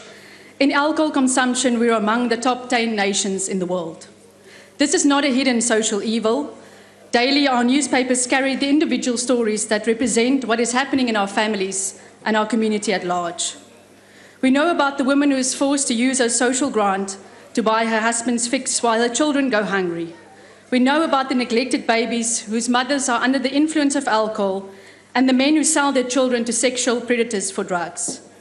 We know that drug lords are often alerted before police raids and that some officers are drug dealers and users themselves. But what has led our nation down this path of self-destruction? One answer is that of poverty and despair, which is a direct result of the ruling party's failed economic policies and the high unemployment rate. But there are undercurrents too of abandoned values and of moral decay. But government solutions presently in place are failing us. This is supported by the Department of Social Development's Central Drug Authority, who reported that many municipalities are failing to implement the National Drug Master Plan. We also lack adequate human and financial resources to fight substance abuse at local level. Provincial and national departments are not submitting reports, and at the most basic level, there are not enough public treatment centres for addicts who want to recover. Clearly, there's a lack of political will and resources, which is hindering our fight. So what is the solution? Strengthen and resource the Central Drug Authority. Hold departments to account who do not play their part in fulfilling their mandate. Crack down on rogue police officers and outlaw taverns near schools. However, without concrete preventative measures, the tide will not turn. The IFP promotes values that affirm and strengthen the family. We believe in rewarding discipline, academic achievement, involvement in community programs, and completing treatment for addiction. Learners must be made aware of the damage wrought by substance abuse on their bodies, their minds, emotions, and potential.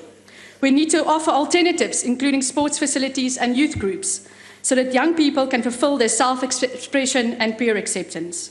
and much more can be done to enhance parenting skills as well.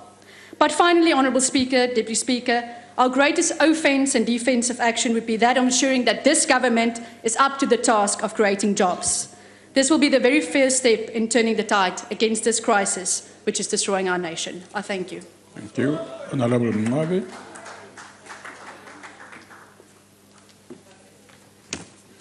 Honourable Deputy Speaker, honourable members, alcohol, drugs and substance abuse is the most dangerous threat to the social fabric of Africa, having a devastating effect on individuals, communities and society as a whole.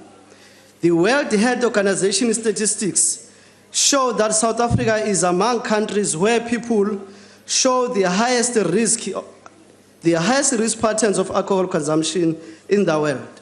Our average annual per capita consumption of alcohol is 27 litres per person, compared to the global average of 10 litres.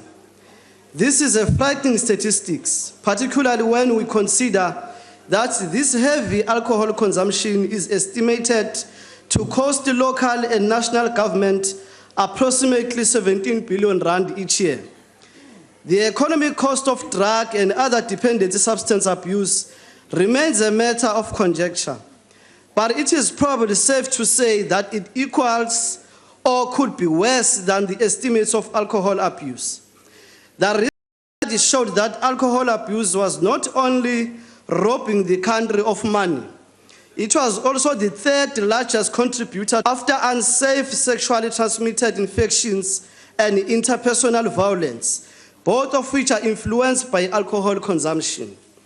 Once again, it will be safe to say that the abuse of drugs and other substances are in equal measure a factor that drives dependency-related deaths and disabilities. The causes of alcohol and other forms of dependency substances abuse is multifold, ranging from our porous borders, which invite an inflow of drugs to our country, to the glamorous image the media creates of alcohol use, and the extreme helplessness that people feel because of poverty and unemployment. The response of government to the scourge of drugs and substance abuse has been to draft and implement the National Drug Master Plan, which is to be commended and supported. However, we believe that any attempt to change social behavior will be fruitless unless a climate is created that will address the socio-economic circumstances in which alcohol and drug abuse flourish. It will be highly idealistic and impractical to suggest that there is a quick fix. But we need to start somewhere, Honourable Deputy Speaker. We suggest that a renewed focus on job creation and economic prosperity for all will be a suitable starting point. We also wish to see increased police action in enforcing the laws of our country, in particular the laws that regulate the licensed sale of alcohol and the laws which prohibit underage drinking of alcohol. I thank you. Honourable Kapa.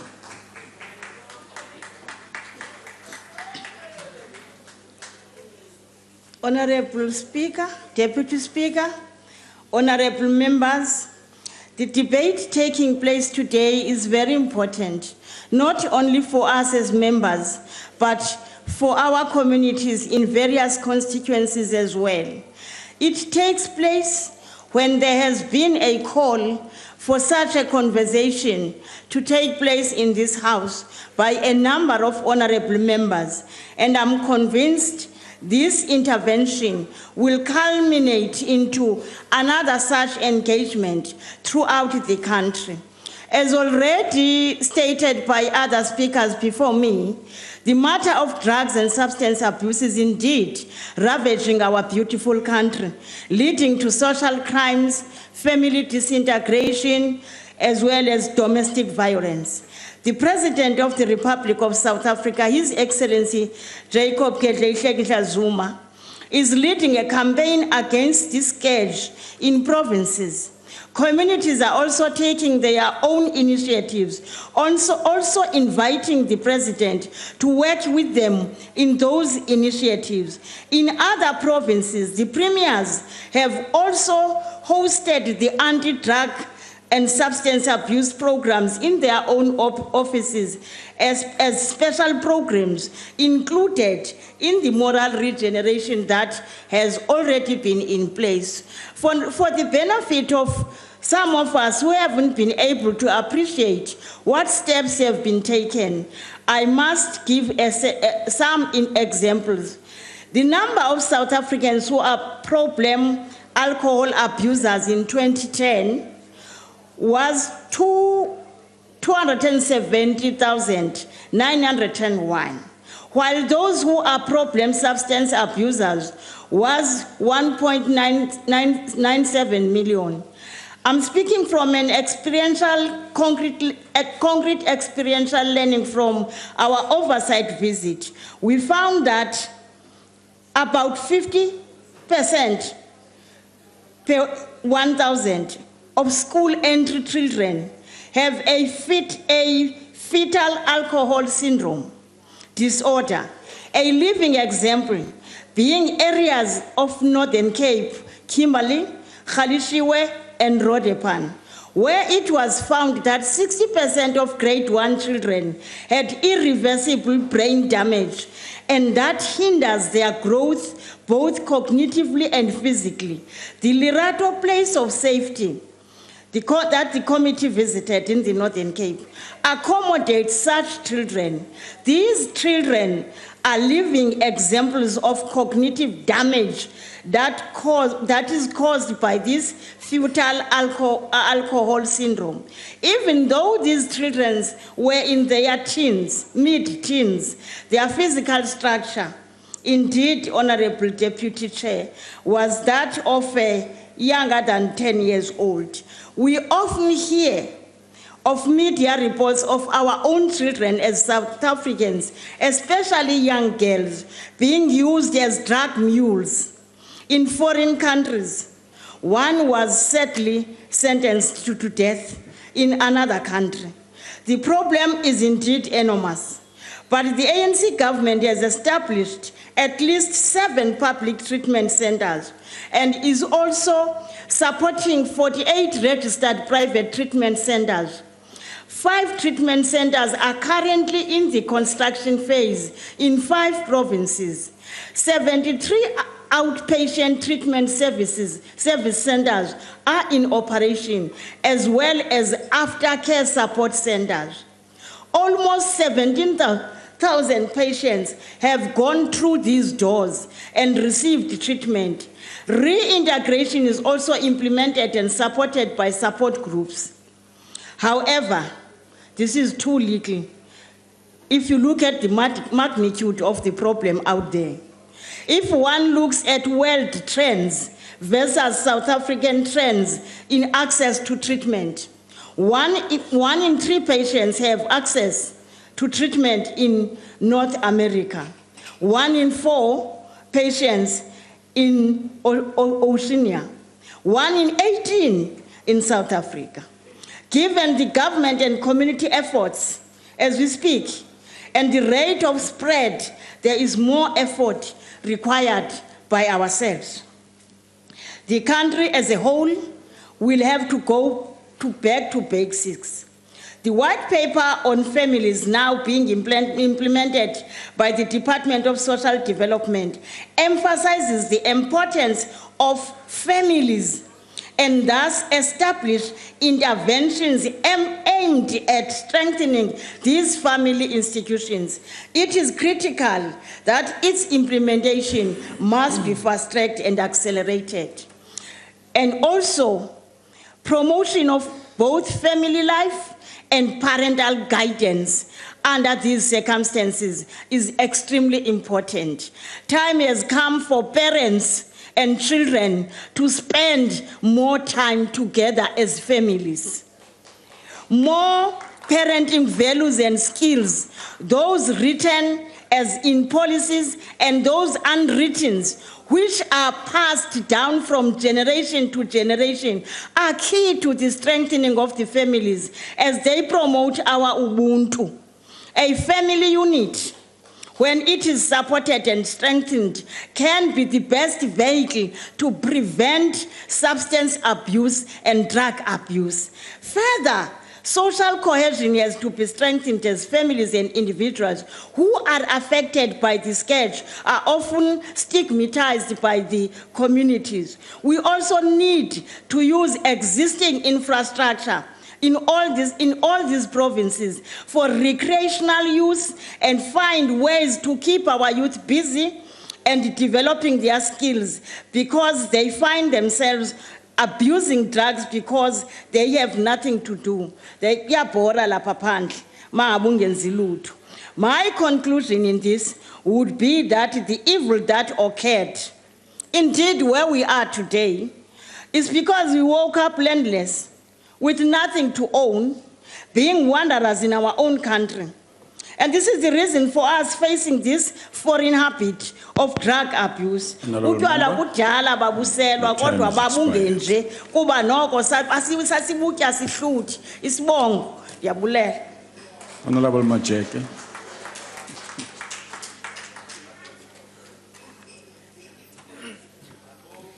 Thank you, Honorable Deputy Speaker, honorable members. Alcohol and drug use amongst children and adolescents are causes of increasing concern in South Africa.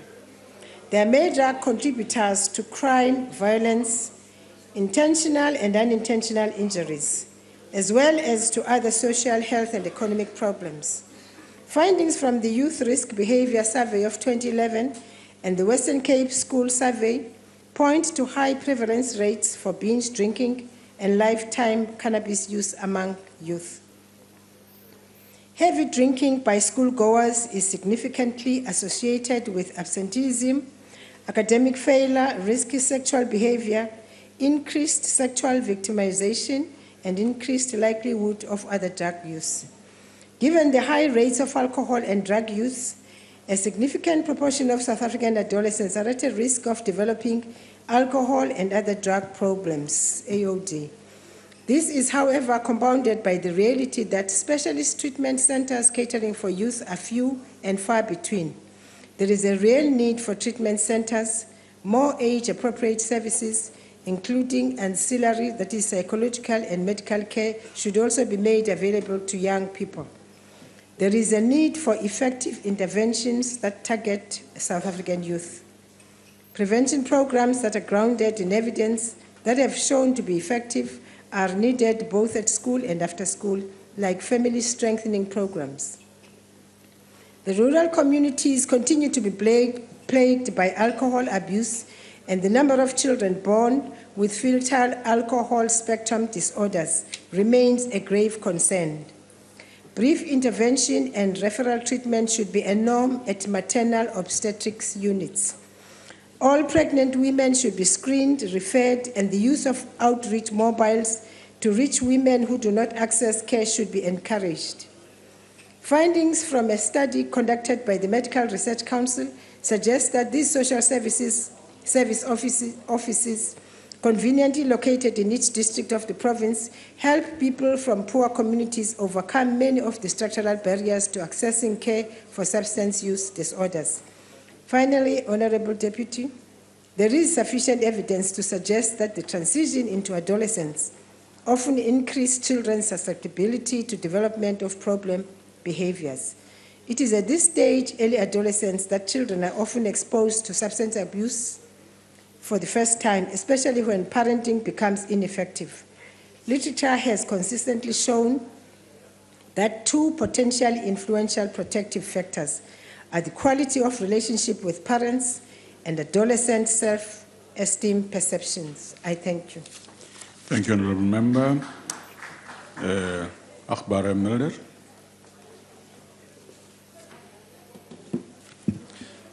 Honourable Deputy Speaker, it's always amazing for me to see how absolutely committed defectors from other parties are when they join the ANC. It's almost as if they have to prove themselves.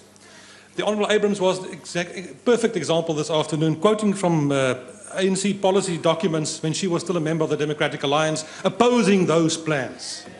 It's amazing. You see, Chairperson, we are dealing with a very serious matter today, the whole question of drugs and alcohol abuse in South Africa. And it's a terrible problem that we've got. But the problem obviously is that in all the programs, and the ANC is very good with programs and campaigns, with that they are excellent. But the problem is they would like to always treat the symptoms, but they shy away from the causes. The causes are not dealt with in South Africa by the ANC. Now the problem is basically this. If you look around the international community and the whole world today, you'll find only 5 communist countries left. Only 5. North Korea, Cuba, China, Laos, and Vietnam. And then you can look throughout the world. And then if you can look in terms of economic comparisons, and you'll be amazed that you'll find South Africa very closely at number 6. That's the problem. That's why we've got a drug problem in South Africa, because our economy is not growing. Our country is suffering from a very serious disease. It's called socialism and communism. The ANC cabinet there, the honourable minister is looking away, but he's not creating jobs. Yes, you're not creating jobs. That's the problem. Our economy is in a dive. Our economy is shrinking all the time, and people are despondent out there. So you can have all the campaigns, and you can have all the programs, but unless you get the economy to grow and to create jobs that people have hope again and can find work for themselves, you will not solve this problem. Look at your policies, look at your economic policies. Our partners in Africa are growing. Wonderful, but South Africa is not growing. Because the President said the other day, and it was quoted this afternoon, that it's for government to look after the politics and the economy should be looked after by big business. If only you did that. Yes, but only if you only did that. But because of your policies, it's impossible to do exactly that. So we're not creating jobs. We've got this huge amount of people who can't find jobs in South Africa, and people are despondent and they turn to drugs.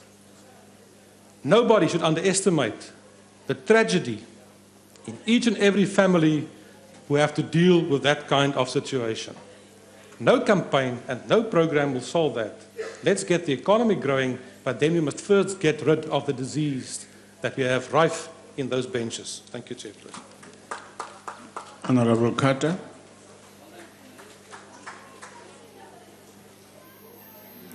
Thank you, Deputy Speaker. The use of alcohol in our country is unfortunately and tragically a compulsive way of life for many people. Addiction is the result. There are many socio-economic consequences of alcohol and substance abuse.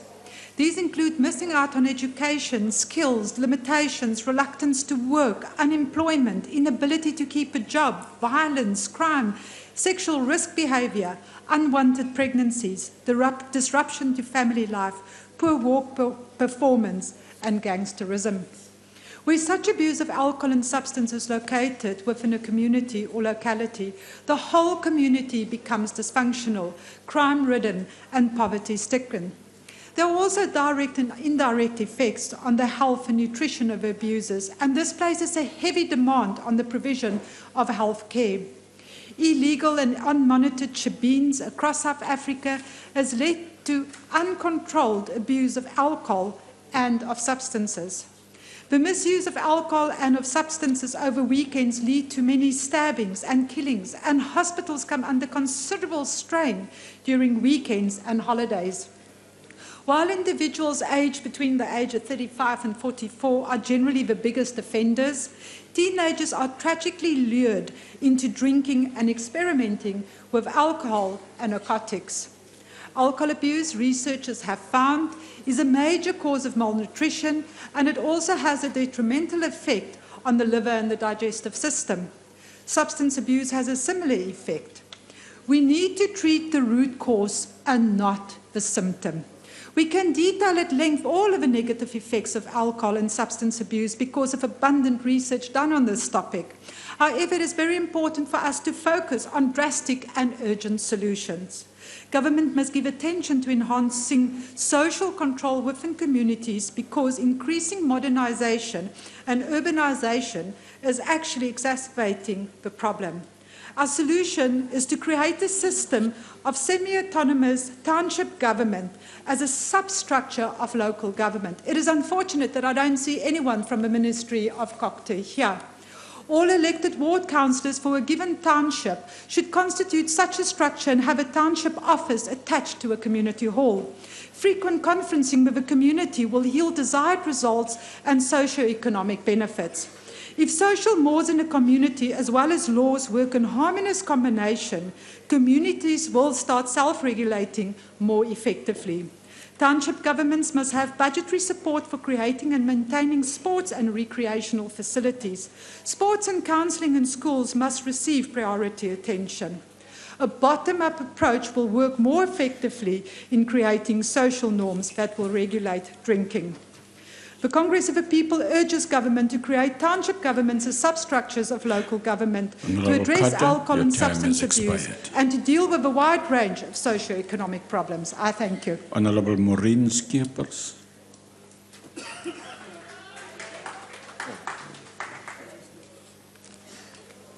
Thank you, Honourable Deputy Speaker. Honourable Ministers, Honourable Deputy Ministers, Honourable Members, and our distinguished guests. Honourable Deputy Speaker, the disadvantage, the devastating effects of poverty, inequality and unemployment, as well as the material conditions under which the majority of South Africans live, represent the greatest challenge to the advancement of social cohesion and nation building.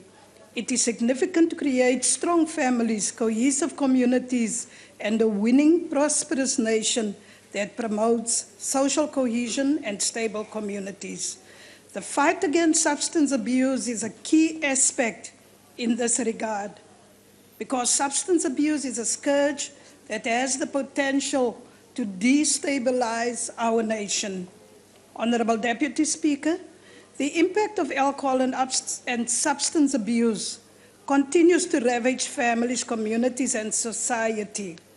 The use of alcohol and illicit drugs impact negatively on the users, their families, and communities.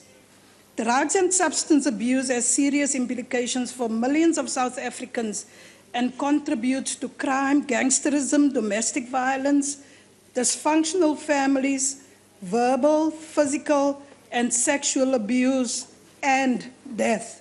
It has only negative impact on the health sector, and the families of addicts are placed under significant financial pressures due to the costs associated with the crimes committed by the users, such as legal fees, as well as the cost of treatment.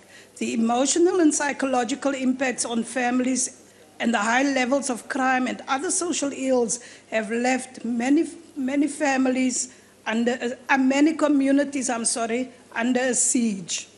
Substance abuse is slowly eating into the social fibre of our family structures, which is counter to the ANC's endeavour of mobilizing South Africans to strengthen the nation's moral fibre, informed by human compassion and solidarity. Honourable Deputy Speaker, a recent heart-rending letter to President Jacob Zuma by mothers in the Eldorado Park, south of Johannesburg, narrates the grim reality of the ravaging impact of drugs facing families and communities. It says, and I quote, "We no longer get together to boast about the achievements of our children, but rather to share our lives of living hell and despair." In 1994, the then Minister of Justice, Dula Omar, on behalf of President Nelson Mandela, delivered a speech at the United Nations International Drug Control Program, informing the workshop that drugs affect all communities, the youth in particular, and the government,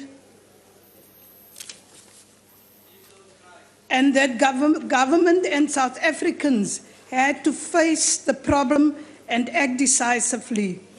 Between substance abuse and the spread of HIV/AIDS, adolescents who use alcohol and other drugs are more likely to engage in unsafe sex than those who abstain from using drugs and other.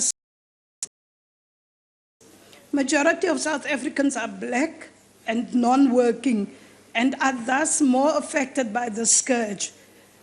It is estimated that 1 in every 3 South Africans are addicted to drugs. This includes over-the-counter and illegal drugs. Honorable Deputy Speaker, a plan of action was developed and adopted to develop policy, review and align liquor legislation, to educate and create awareness on substance abuse, to promote equal access to resources across South Africa, to respond to policies and legislations with regards to drugs and organized crime, to review institutional mechanisms to prevent and manage alcohol and drug use in the country. President Zuma is unambiguous in his view that, and I quote, "The most powerful weapon in fighting drugs is to reduce the demand and close the markets, especially amongst the youth. We have to educate children and the youth to say no to drugs," close quote. Government is planning to expand treatment centers and to ensure accessibility even in rural areas. The view of the National Data Management Protocol is that decriminalizing or criminalizing substances or their users is not enough to win this war, but a variation of strategies. In conclusion, Honorable Deputy Speaker, our main focus on this scourge should be that this is not only a governmental problem, but all households, schools, communities, and churches should be focused on and work together in fighting this demon. Our children are losing their lives, our families, their values, and our education is being affected. Let us get back to a society where we say and show that my child is yours and yours is mine, so that we can all live in a better, safe South Africa. Honorable Deputy Speaker, despite all the challenges that we as the ANC Honorable government Member, your have, time is now expired. we as the ANC-led government are moving forward. I thank you. The next speaker is the Honorable Meshu.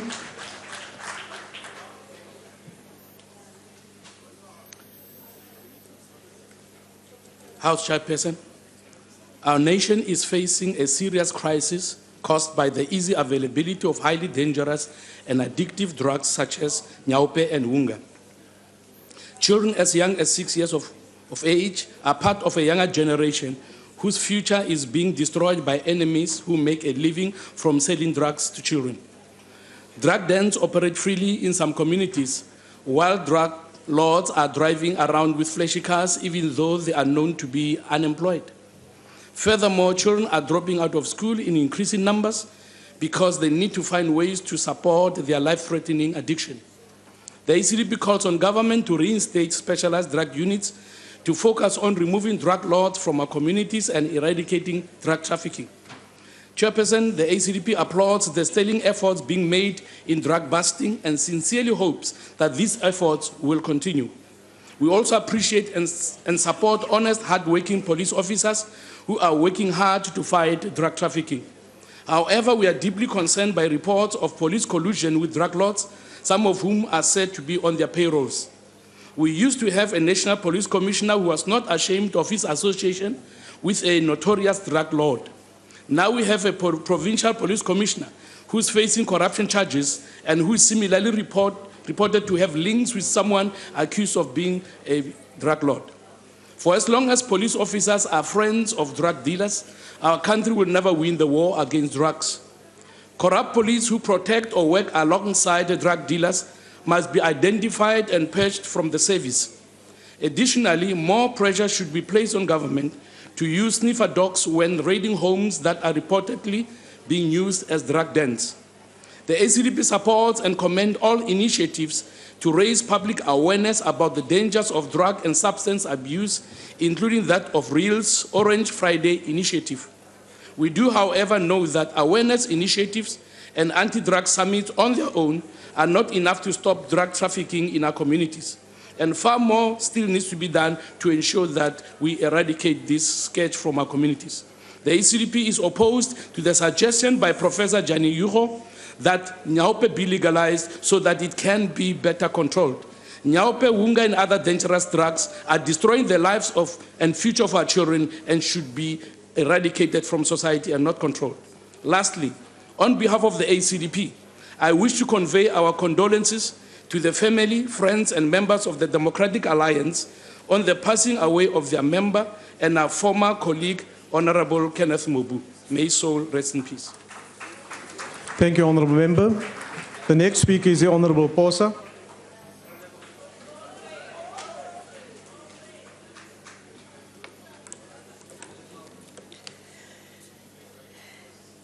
Honourable House Chair, honourable members, it is once again a pleasure to join you today as we debate the topic, open quote, the socio-economic impact of alcohol, drugs and substance abuse in this august House. Honourable Chairperson, the theme for our debate today. Order, honourable members. Continue, honourable member. Honourable Chairperson, the theme for our debate today narrates the story of varying challenges facing today's youth. A study on economic and social consequences of drug abuse and illicit trafficking found that drug abuse occurs most frequently among young people in the 15 to 35 age group, with a particular concentration in the 18 to 25 age group. This includes school-going youth. Indeed, alcohol, drugs, and substance abuse among the youth is cause for increasing concern in our country. The impact of such abuse is as follows. It affects the academic lives of students in our institutions. They have been linked to academic difficulties, absenteeism, and dropouts in our schools and tertiary institutions. As this type of abuse has been proven to decrease learning capacity, it becomes increasingly difficult for learners and students who abuse alcohol and other substances to maintain certain level of academic standards, except, of course, if those standards are those of failure. In addition, alcohol, drugs, and substance abuse by students who drop out before completion or take more time than necessary to complete their education is a loss to the economy, to the state, to the society, and to the households. This is money that could otherwise have been used to many deserving students. Alcohol, drugs, and substance abuse also affects the culture of many institutions of higher learning and in students' social lives. The abuse is also a major contributor to crime, violence, intentional and unintentional injuries, as well as to other health, economic, and social problems, including risky sexual behavior. Recent news stories publicizing alcohol-related deaths at campuses of post-school institutions are really disturbing. Alcohol misuse among students at institutions of higher learning is taking its toll not only on the students who drink alcohol in excess, but also on other students affected by the behavior of their drinking peers, including the institution's infrastructure, which often sustains heavy damage or vandalism from unruly students. One serious result of the presence of illicit drugs at institutions of higher learning is the violence that usually accompanies it. Students who abstain from alcohol and substance abuse often suffer secondary effects from the behavior of students that abuse substances. Non-binging and abstaining students may become the targets of insults and arguments, physical assaults, unwanted sexual advances, vandalism, humiliation, or even death. Honourable Chairperson, we are confronted by a challenge whereby alcohol is readily available to students because it is sold on campuses or within walking distance from campus. Drinking of liquor by students, especially during weekend, is as a result of liquor outlets remaining open till late at night or even into the early morning hours, exposing them to dangers of violence and other crimes.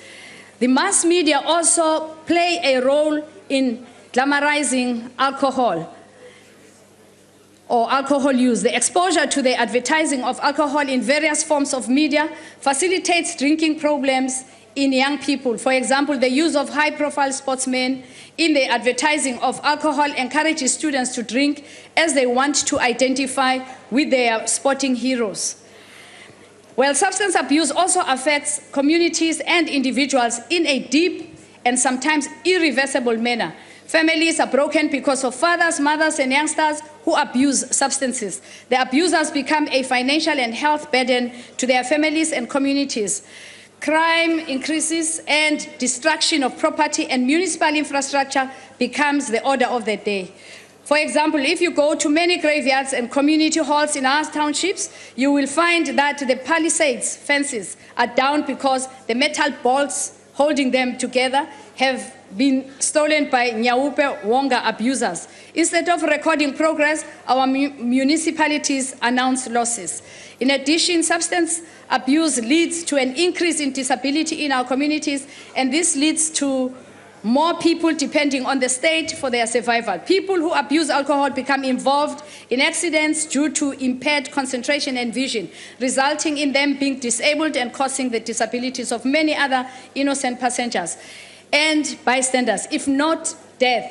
During the execution of crime, some are injured by criminals and police, resulting in physical or mental disabilities that they would otherwise never have happened. Furthermore, substance abuse leads to unwanted pregnancies, sexually transmitted diseases, HIV infections, and increase in abortions performed in and around tertiary campuses and in our communities. Many girls fall prey to rapists after drinking excessive amounts of alcohol, and when they fall pregnant, they do not know who their father is. Thus, they regularly visit abortion clinics to get rid of the unwanted pregnancies and be treated for infections that they cannot explain. To counter the scourge of substance abuse on campuses, the Department of Higher Education and Training has embarked on the First Thing First campaign. As matric pupils leave school and start a new chapter in their lives, they are exposed to new environments at a life stage of greater personal independence. This requires them to be equipped with the knowledge and awareness of HIV risk factors, including unprotected sex and alcohol and substance abuse. The department also encourages post-school education institutions to draft their implementation plans for combating substance abuse on their campuses and to have substance abuse policies. The other intervention to address this scourge, I think, should be municipalities who issue out liquor licenses should not issue them to businesses closer to learning institutions, and those liquor outlets operating illegally should be shut down. Now, as I conclude, Honorable Chairperson, I remain confident that the battle against this scourge can be won if, as a social cluster, we work in partnership. Working together, we can help our young people make healthy choices that will benefit them and many generations to come. I thank you, Honorable Chair. Thank you, Honorable Member. The next speaker is the Honorable Mbele.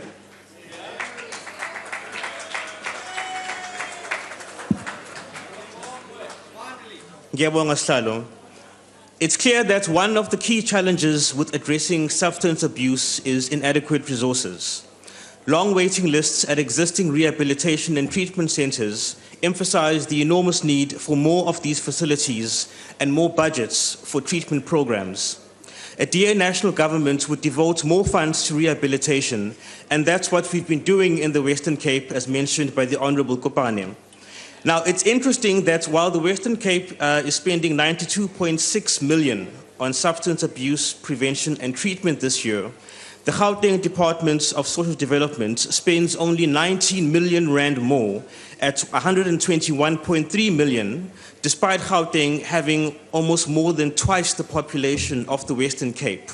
And I think that says all you need to know. Central to the solutions to substance abuse must be the understanding that economic inclusion is the foundation for social inclusion. When so many of our fellow citizens are on the margins of the economy, unemployed and often unemployable, They are deprived the sense of dignity and purpose that comes from having a sustained livelihood. They may become hopeless, and they are thus more vulnerable to slipping into social ills like alcohol and drug abuse in order to dull the harshness of their bleak daily reality. That is why the DA highlights in our values charter that our country needs an economy capable of creating work. And indeed, the two pillars of a DA government action program, as per our Vision 2029, would be improving education and growing the economy to create real jobs. In this way, we would not just be mopping up the floor by dealing with substance abuse at the point of treatment programs, but also be closing the tap that fosters the problem that needs to be mopped up later. Now, the Honourable Abrahams mentioned all the provisions that have come from the ANC government. She listed water, sanitation, housing, education. Fair enough, but she missed the big one, job creation. And the ANC has failed dismally on that score, and as I've explained, that is crucial to closing the tap on addressing these issues. I must say also that the Easterus operations would be a matter of course if the Narcotics Bureau was still operating. So we're playing catch-up because the specialized unit to deal with drugs was shut down. She spoke about lots of strengthening. We're strengthening the Central Drug Authority, strengthening programs. Well, it seems, according to the ANC, when we aren't strengthening, we are intensifying. When we aren't doing that, we are radicalizing. When are we going to get the basics right and just get down to implementing? And I must now turn to the Honourable Matiase, who requires a bit of attention. He blamed the Western Cape government for the DOP system, wherever it may still exist in the province. For his edification, he needs to first be informed that the responsibility for labour law compliance monitoring rests with the National Department of Labour, so you must please direct your complaint to Minister Oliphant. But secondly, the Western Cape government has not simply sat back and folded its arms in complacency. The Provincial Department of Agriculture has long created a reporting hotline where such offences can be brought to the attention of the department, and they will be referred to the National Department of Labour for follow-up through labour inspections. And for his further edification, I'd also like to inform the Honourable Matiase that the Western Cape is in fact the only province to have a government-funded and government-supported farm workers forum, where the Provincial Department of Agriculture liaises with the farm worker community representatives to listen to their issues and concerns, showing that the DA provincial government does indeed care about farm workers.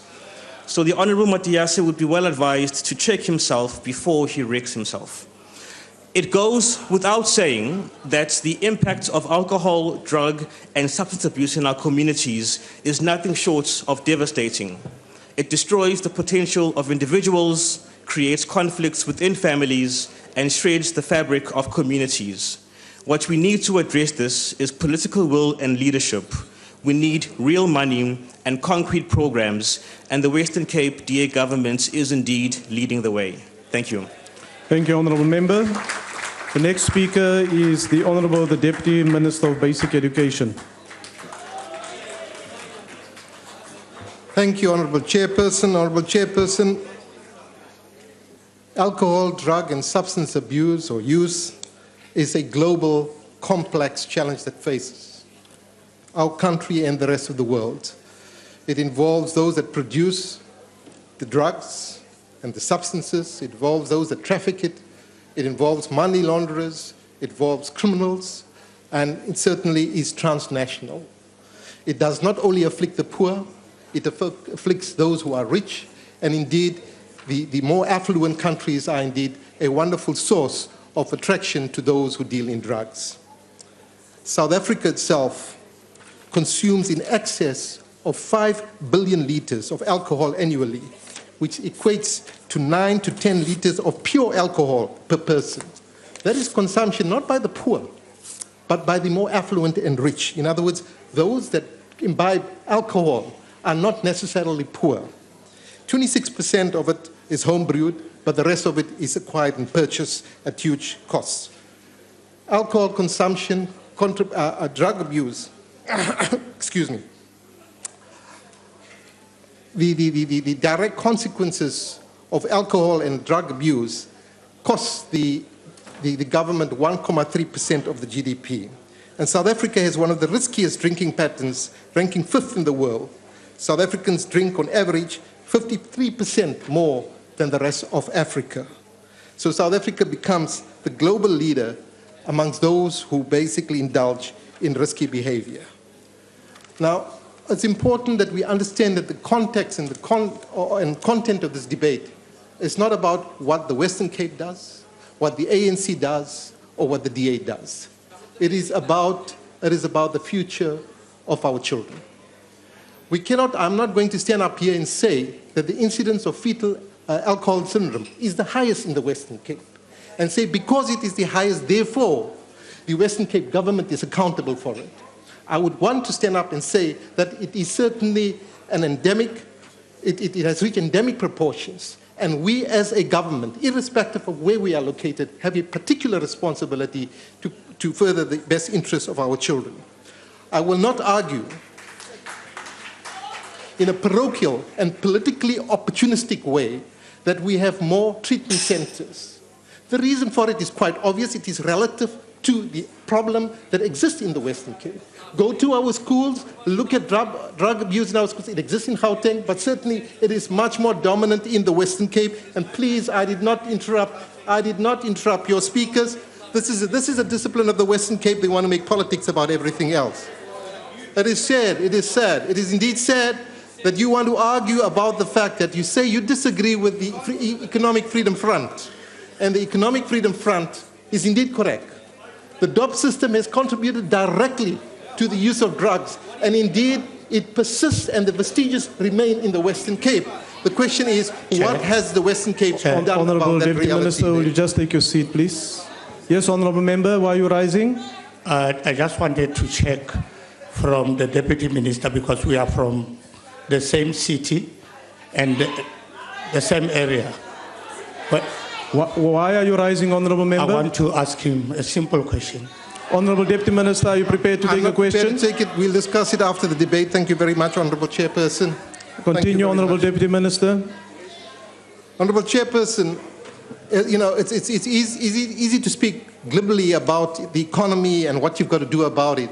But I think the political forebears of Mr. Mulder are responsible for the plight of the poorest of the poor, for those who are in fact laboring and suffering under difficult economic hardships. The DOP system was certainly initiated through them with their approval and their condemnation, and certainly they did nothing to intervene in it. Now to blame this democratic government for the past really is really opportunistic.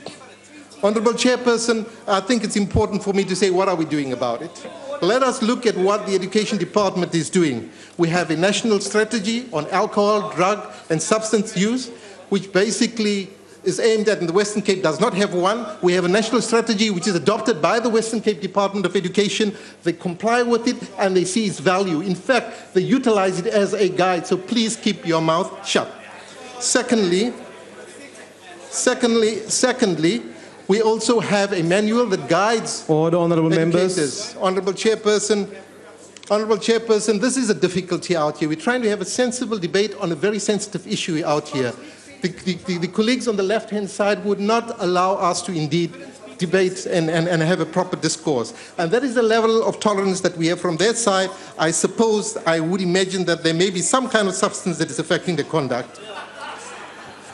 Honourable Chairperson, Order, Honourable Members. With regard to the issue,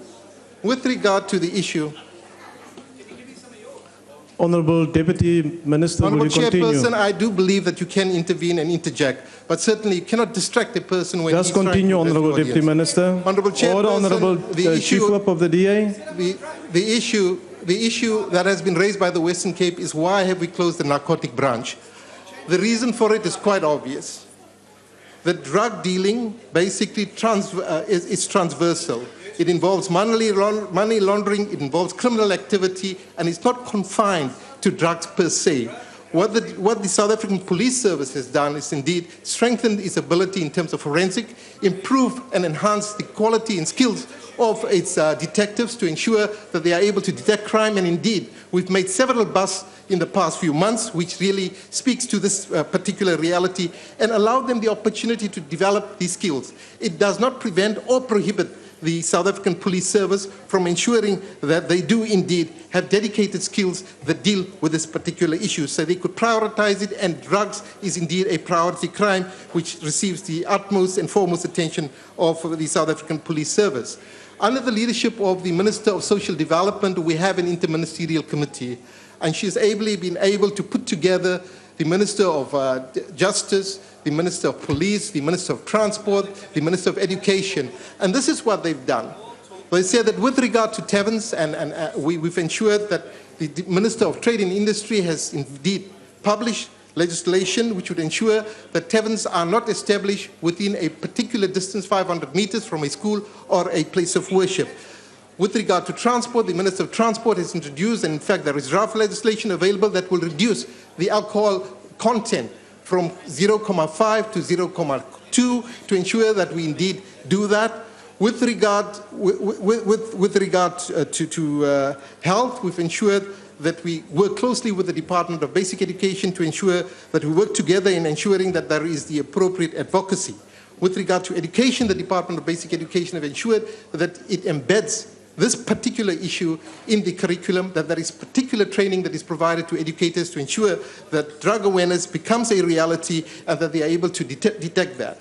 With regard to the manner in which we deal with the issue of drugs as it affects our youth, one should look at how the restorative justice system is applied by the Department of Education to ensure that it is not punitive, but really to recognize that it affects the social fiber of society, and that our youth should be given an opportunity, and that the community should be mobilized in a way that they show that they are caring, and that, that in their relationship with the youth who are affected, they demonstrate the spirit of Ubuntu, a spirit which certainly we draw inspiration from the ruling party. Honorable Chairperson, drugs, alcohol and substance abuse contribute directly and indirectly to huge suffering amongst our people. At a domestic level, there is evidence in America as well as South Africa that approximately 92% of violence that occurs between intimate partners are associated with either drug or alcohol abuse. And it's something that we have to look at. But it's not all bad news. In South Africa, 51% of our male population do not indulge in drinking. 79% of our female, well done women, 79% of our female population do not indulge in alcohol. What we have to do is to say, how do we curb this particular habit amongst our people? And one of the ways to do it is to ensure that we do not have alcohol advertised, that we do not have it in the media so that it could have an impact and influence our youth. We've got to ensure that we do not have alcohol companies or beverages that are being used for the promotion of sport. Rather, we should ensure that we provide opportunities through sport so that our youth and our children are not distracted. So drugs and alcohol affects the social, the economic, the physical, the psychological elements within society, and therefore it is our collective responsibility to ensure that together we can do more. As I conclude, Honourable Chairperson, I support what the EFF has raised in terms of the malaise that we face. The only difference is basically to suggest that, and that may be another hallucination, that the 6% party would then be ruling this country is really far, far from the realities. And one has to ask, under what influence were you when you said that? I thank you so much. On a point of order, House Chair. Thank you, Honourable Deputy Minister. On a point of order, House Chair. Thank you, Honourable Deputy Minister. Why are you rising, Honourable Member? We are the government. What is your point of order, Honourable Member? The reality is that come 2019, we will win elections. That's not a point of order. And we will turn this country around. Honourable members, order. Honourable member, that was not a point of order. That concludes the debate. The last item on the order paper is a motion in the name of the Honourable, the Leader of the Opposition, the Honourable Maimane.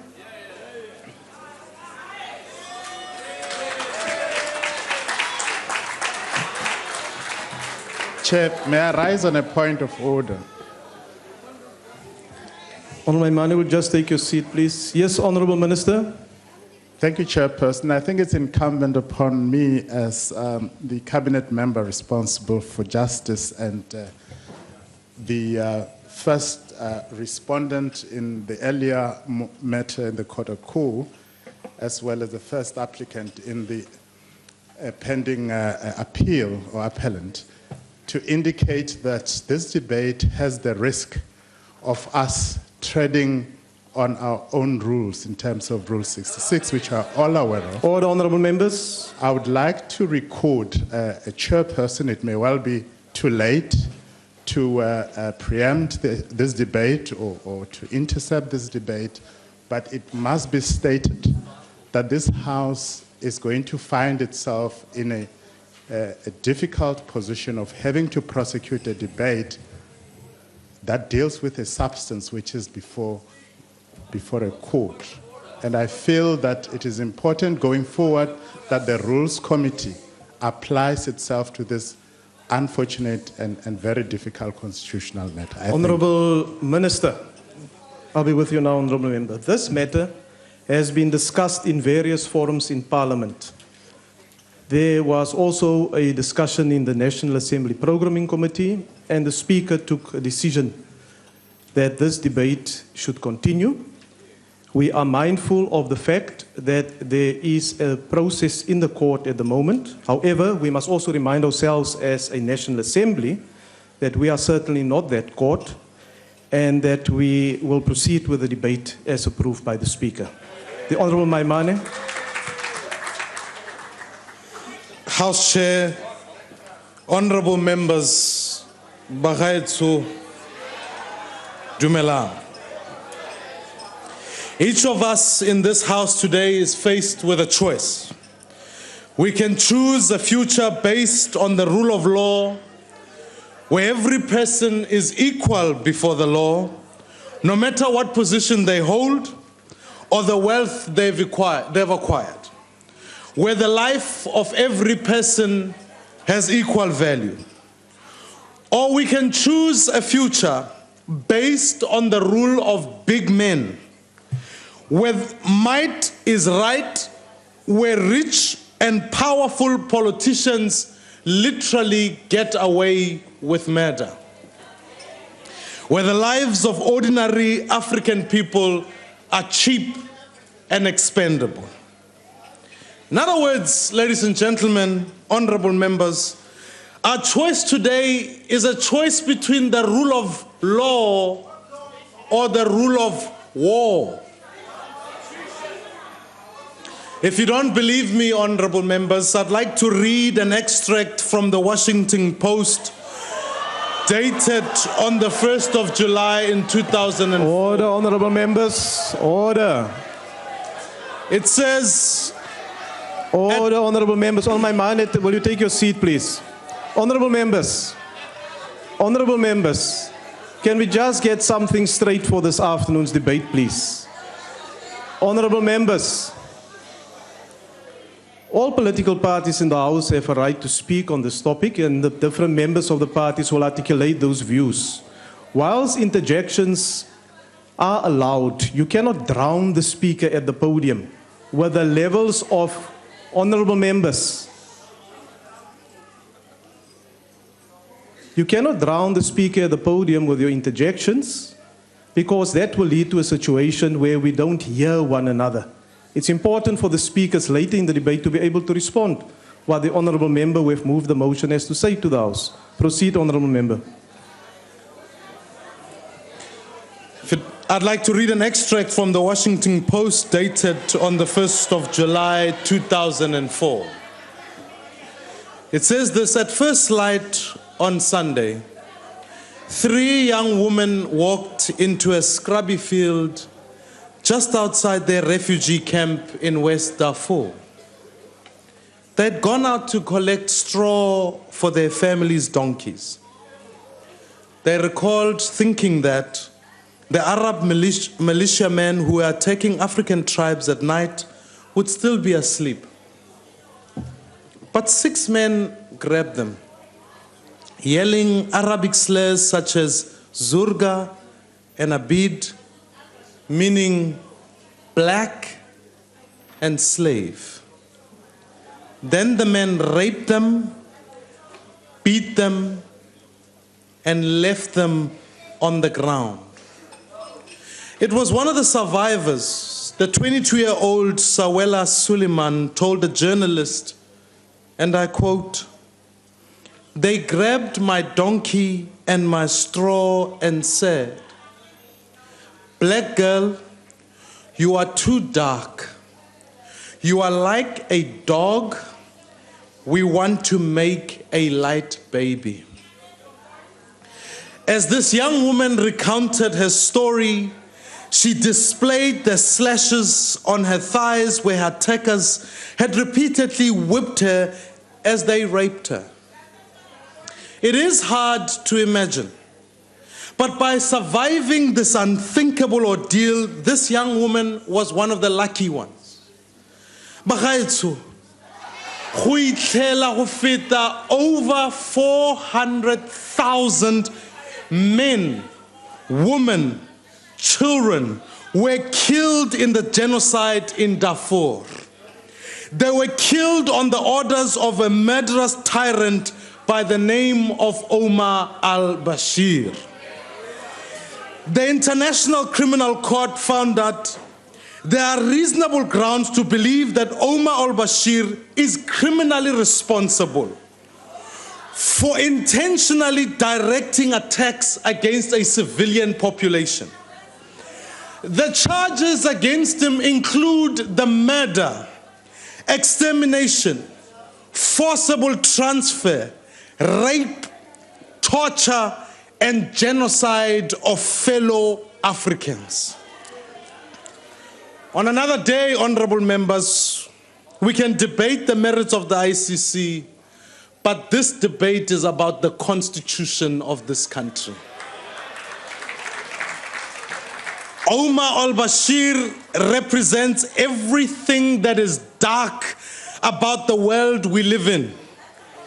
He joins the ranks of the genocidal dictators from across the globe, Hitler of Germany, Pol Pot of Cambodia, Stalin of the Soviet Union, and Chairman Mao of the People's Republic of China. These are big men of our times, and like all bullies, they are broken men whose self-esteem depends on bending others to their will. These are broken men who will stop at nothing in pursuit of power, broken men presiding over broken societies.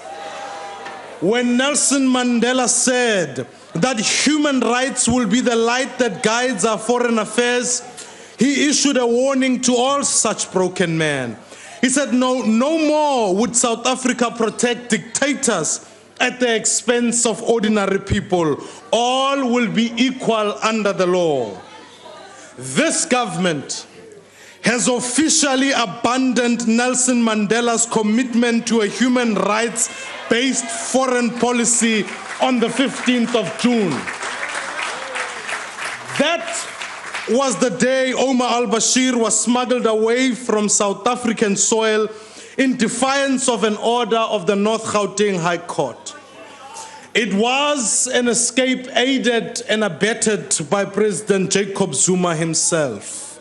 In fact, the AU chairperson, Zimbabwean President Robert Mugabe, confirmed during a media briefing after an AU summit, stating that Zuma said President al-Bashir would not be arrested.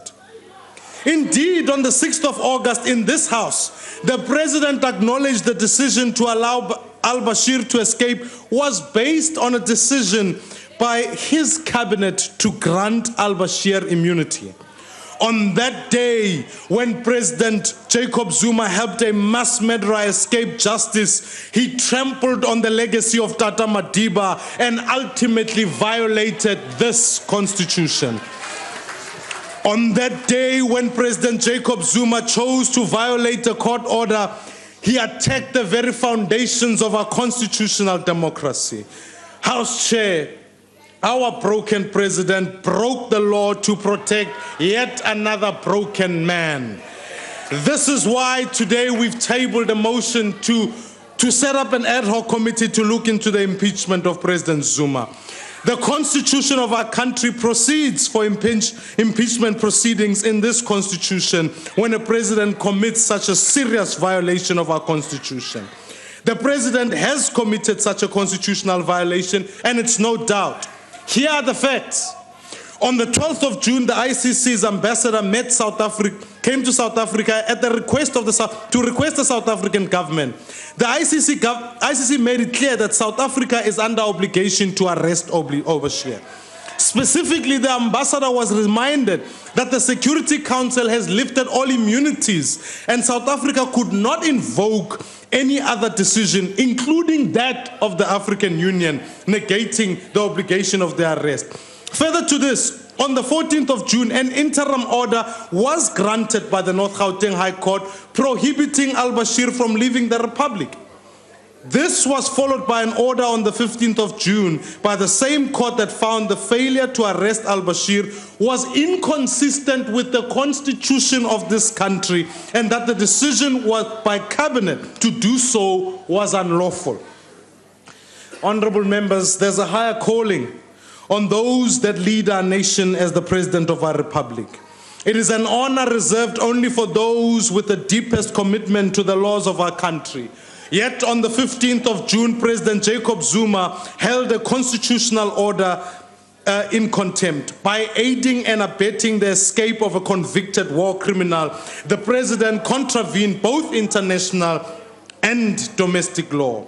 Nothing illustrates further the ANC slide into a moral abyss under President Jacob Zuma like this does. What is factually true is that gone is the party that once stood for constitutionalism and the rule of law. Gone is the selfless struggle of President Nelson Mandela.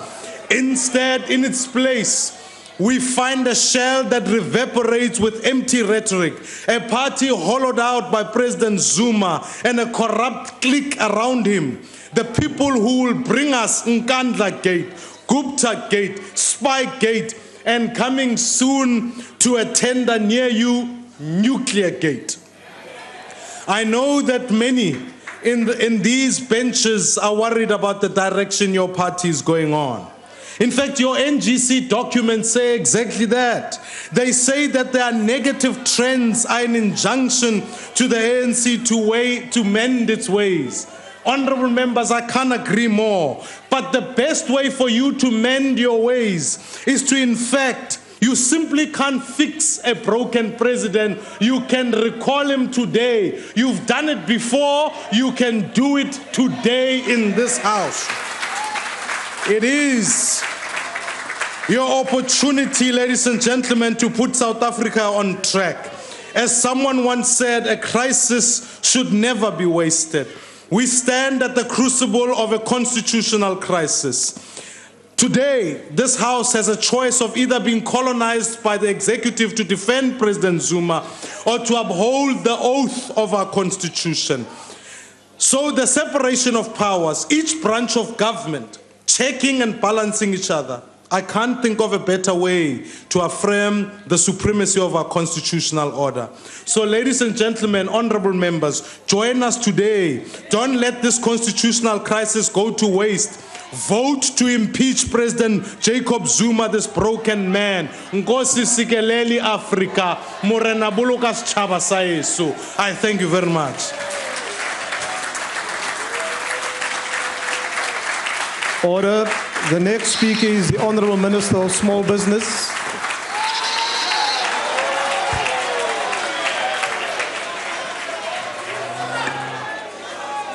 Order, honourable members, order.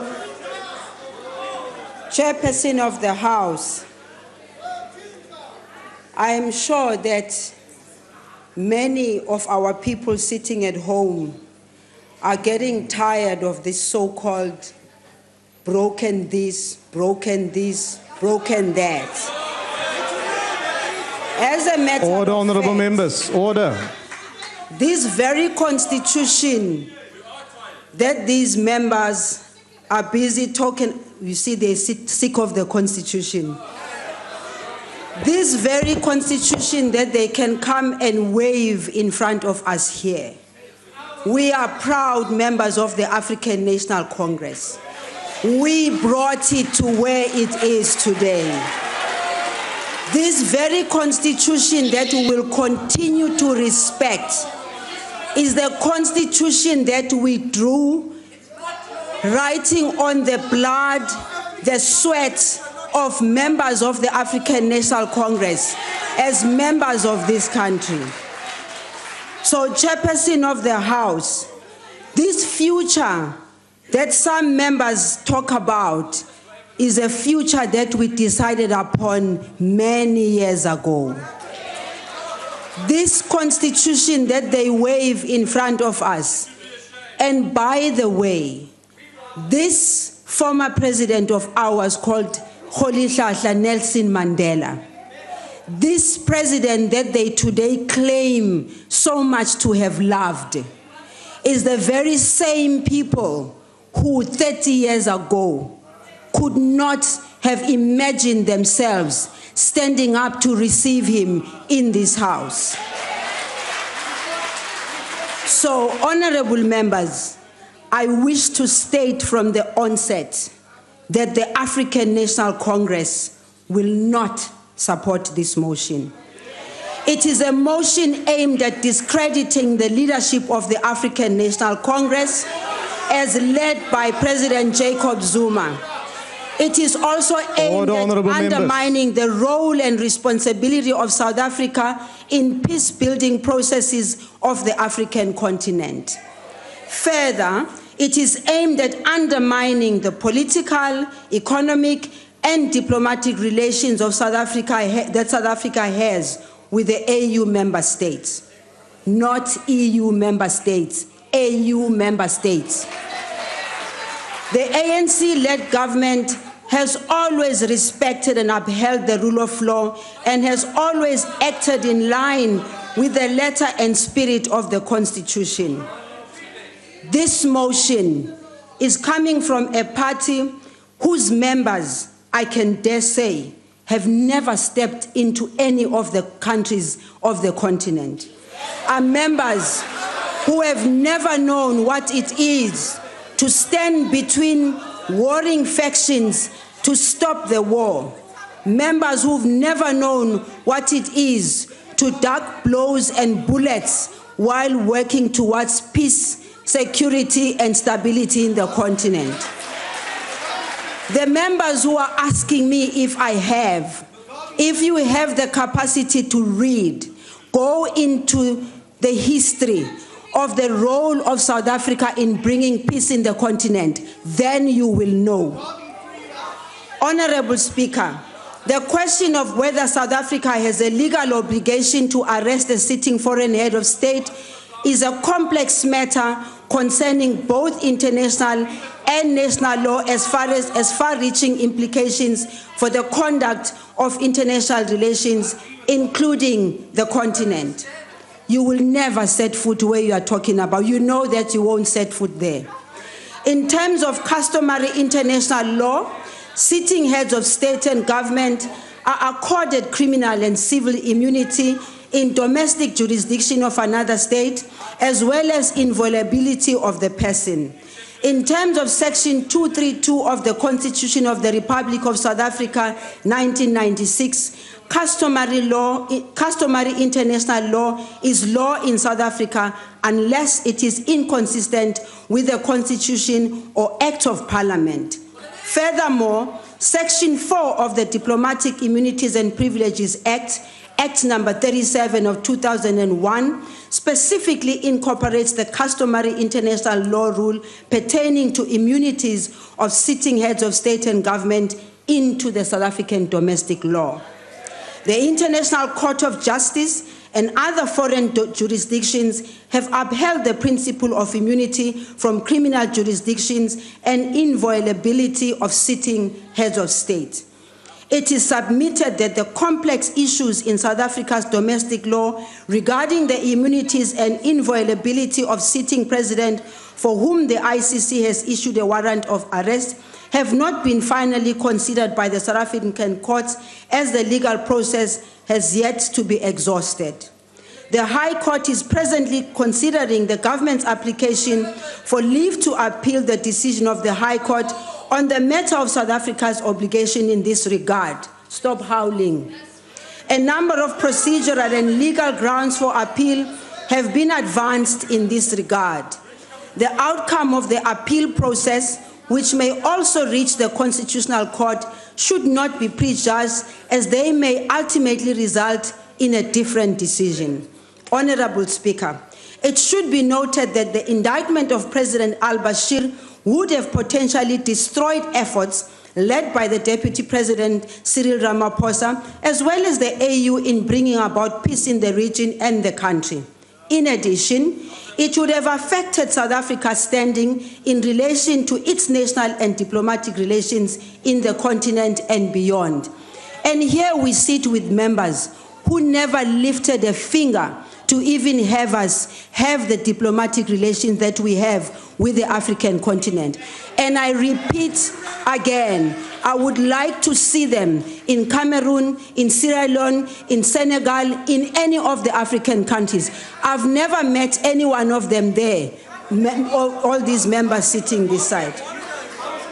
I wish to remind this House that it was in the main the efforts also of the ANC, under the leadership and guidance of former President Nelson Mandela, and its principles of achieving peaceful solutions to conflict-related challenges. South Africa is free today from the demon of apartheid.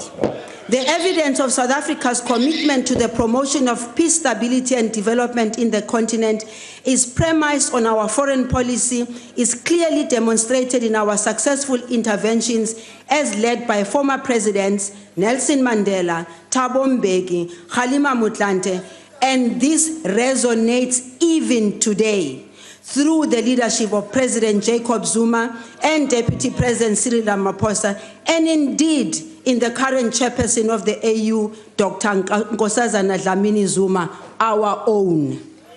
This, Honorable Speaker, is South Africa's leadership par excellence. The House consider this as progress for the African continent.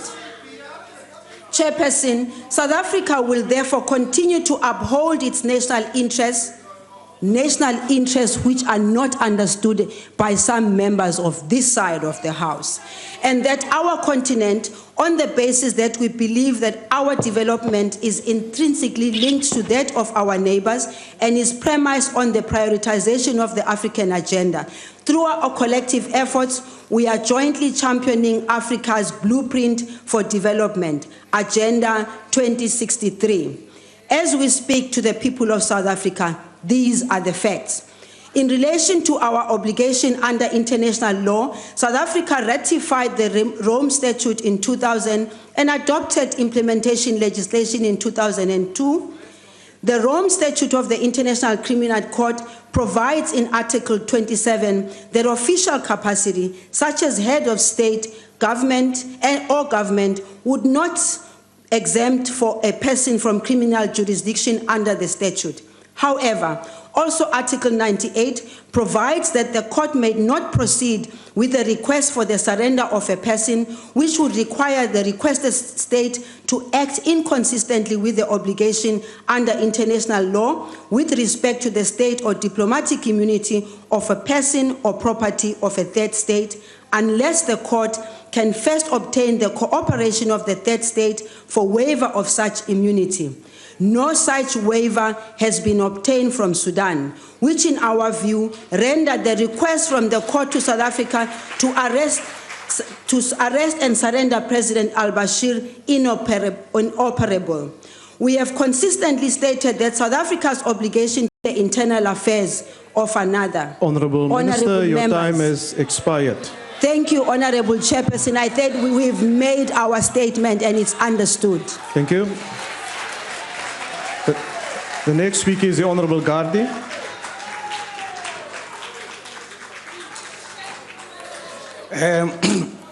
Thank you, House Chairperson.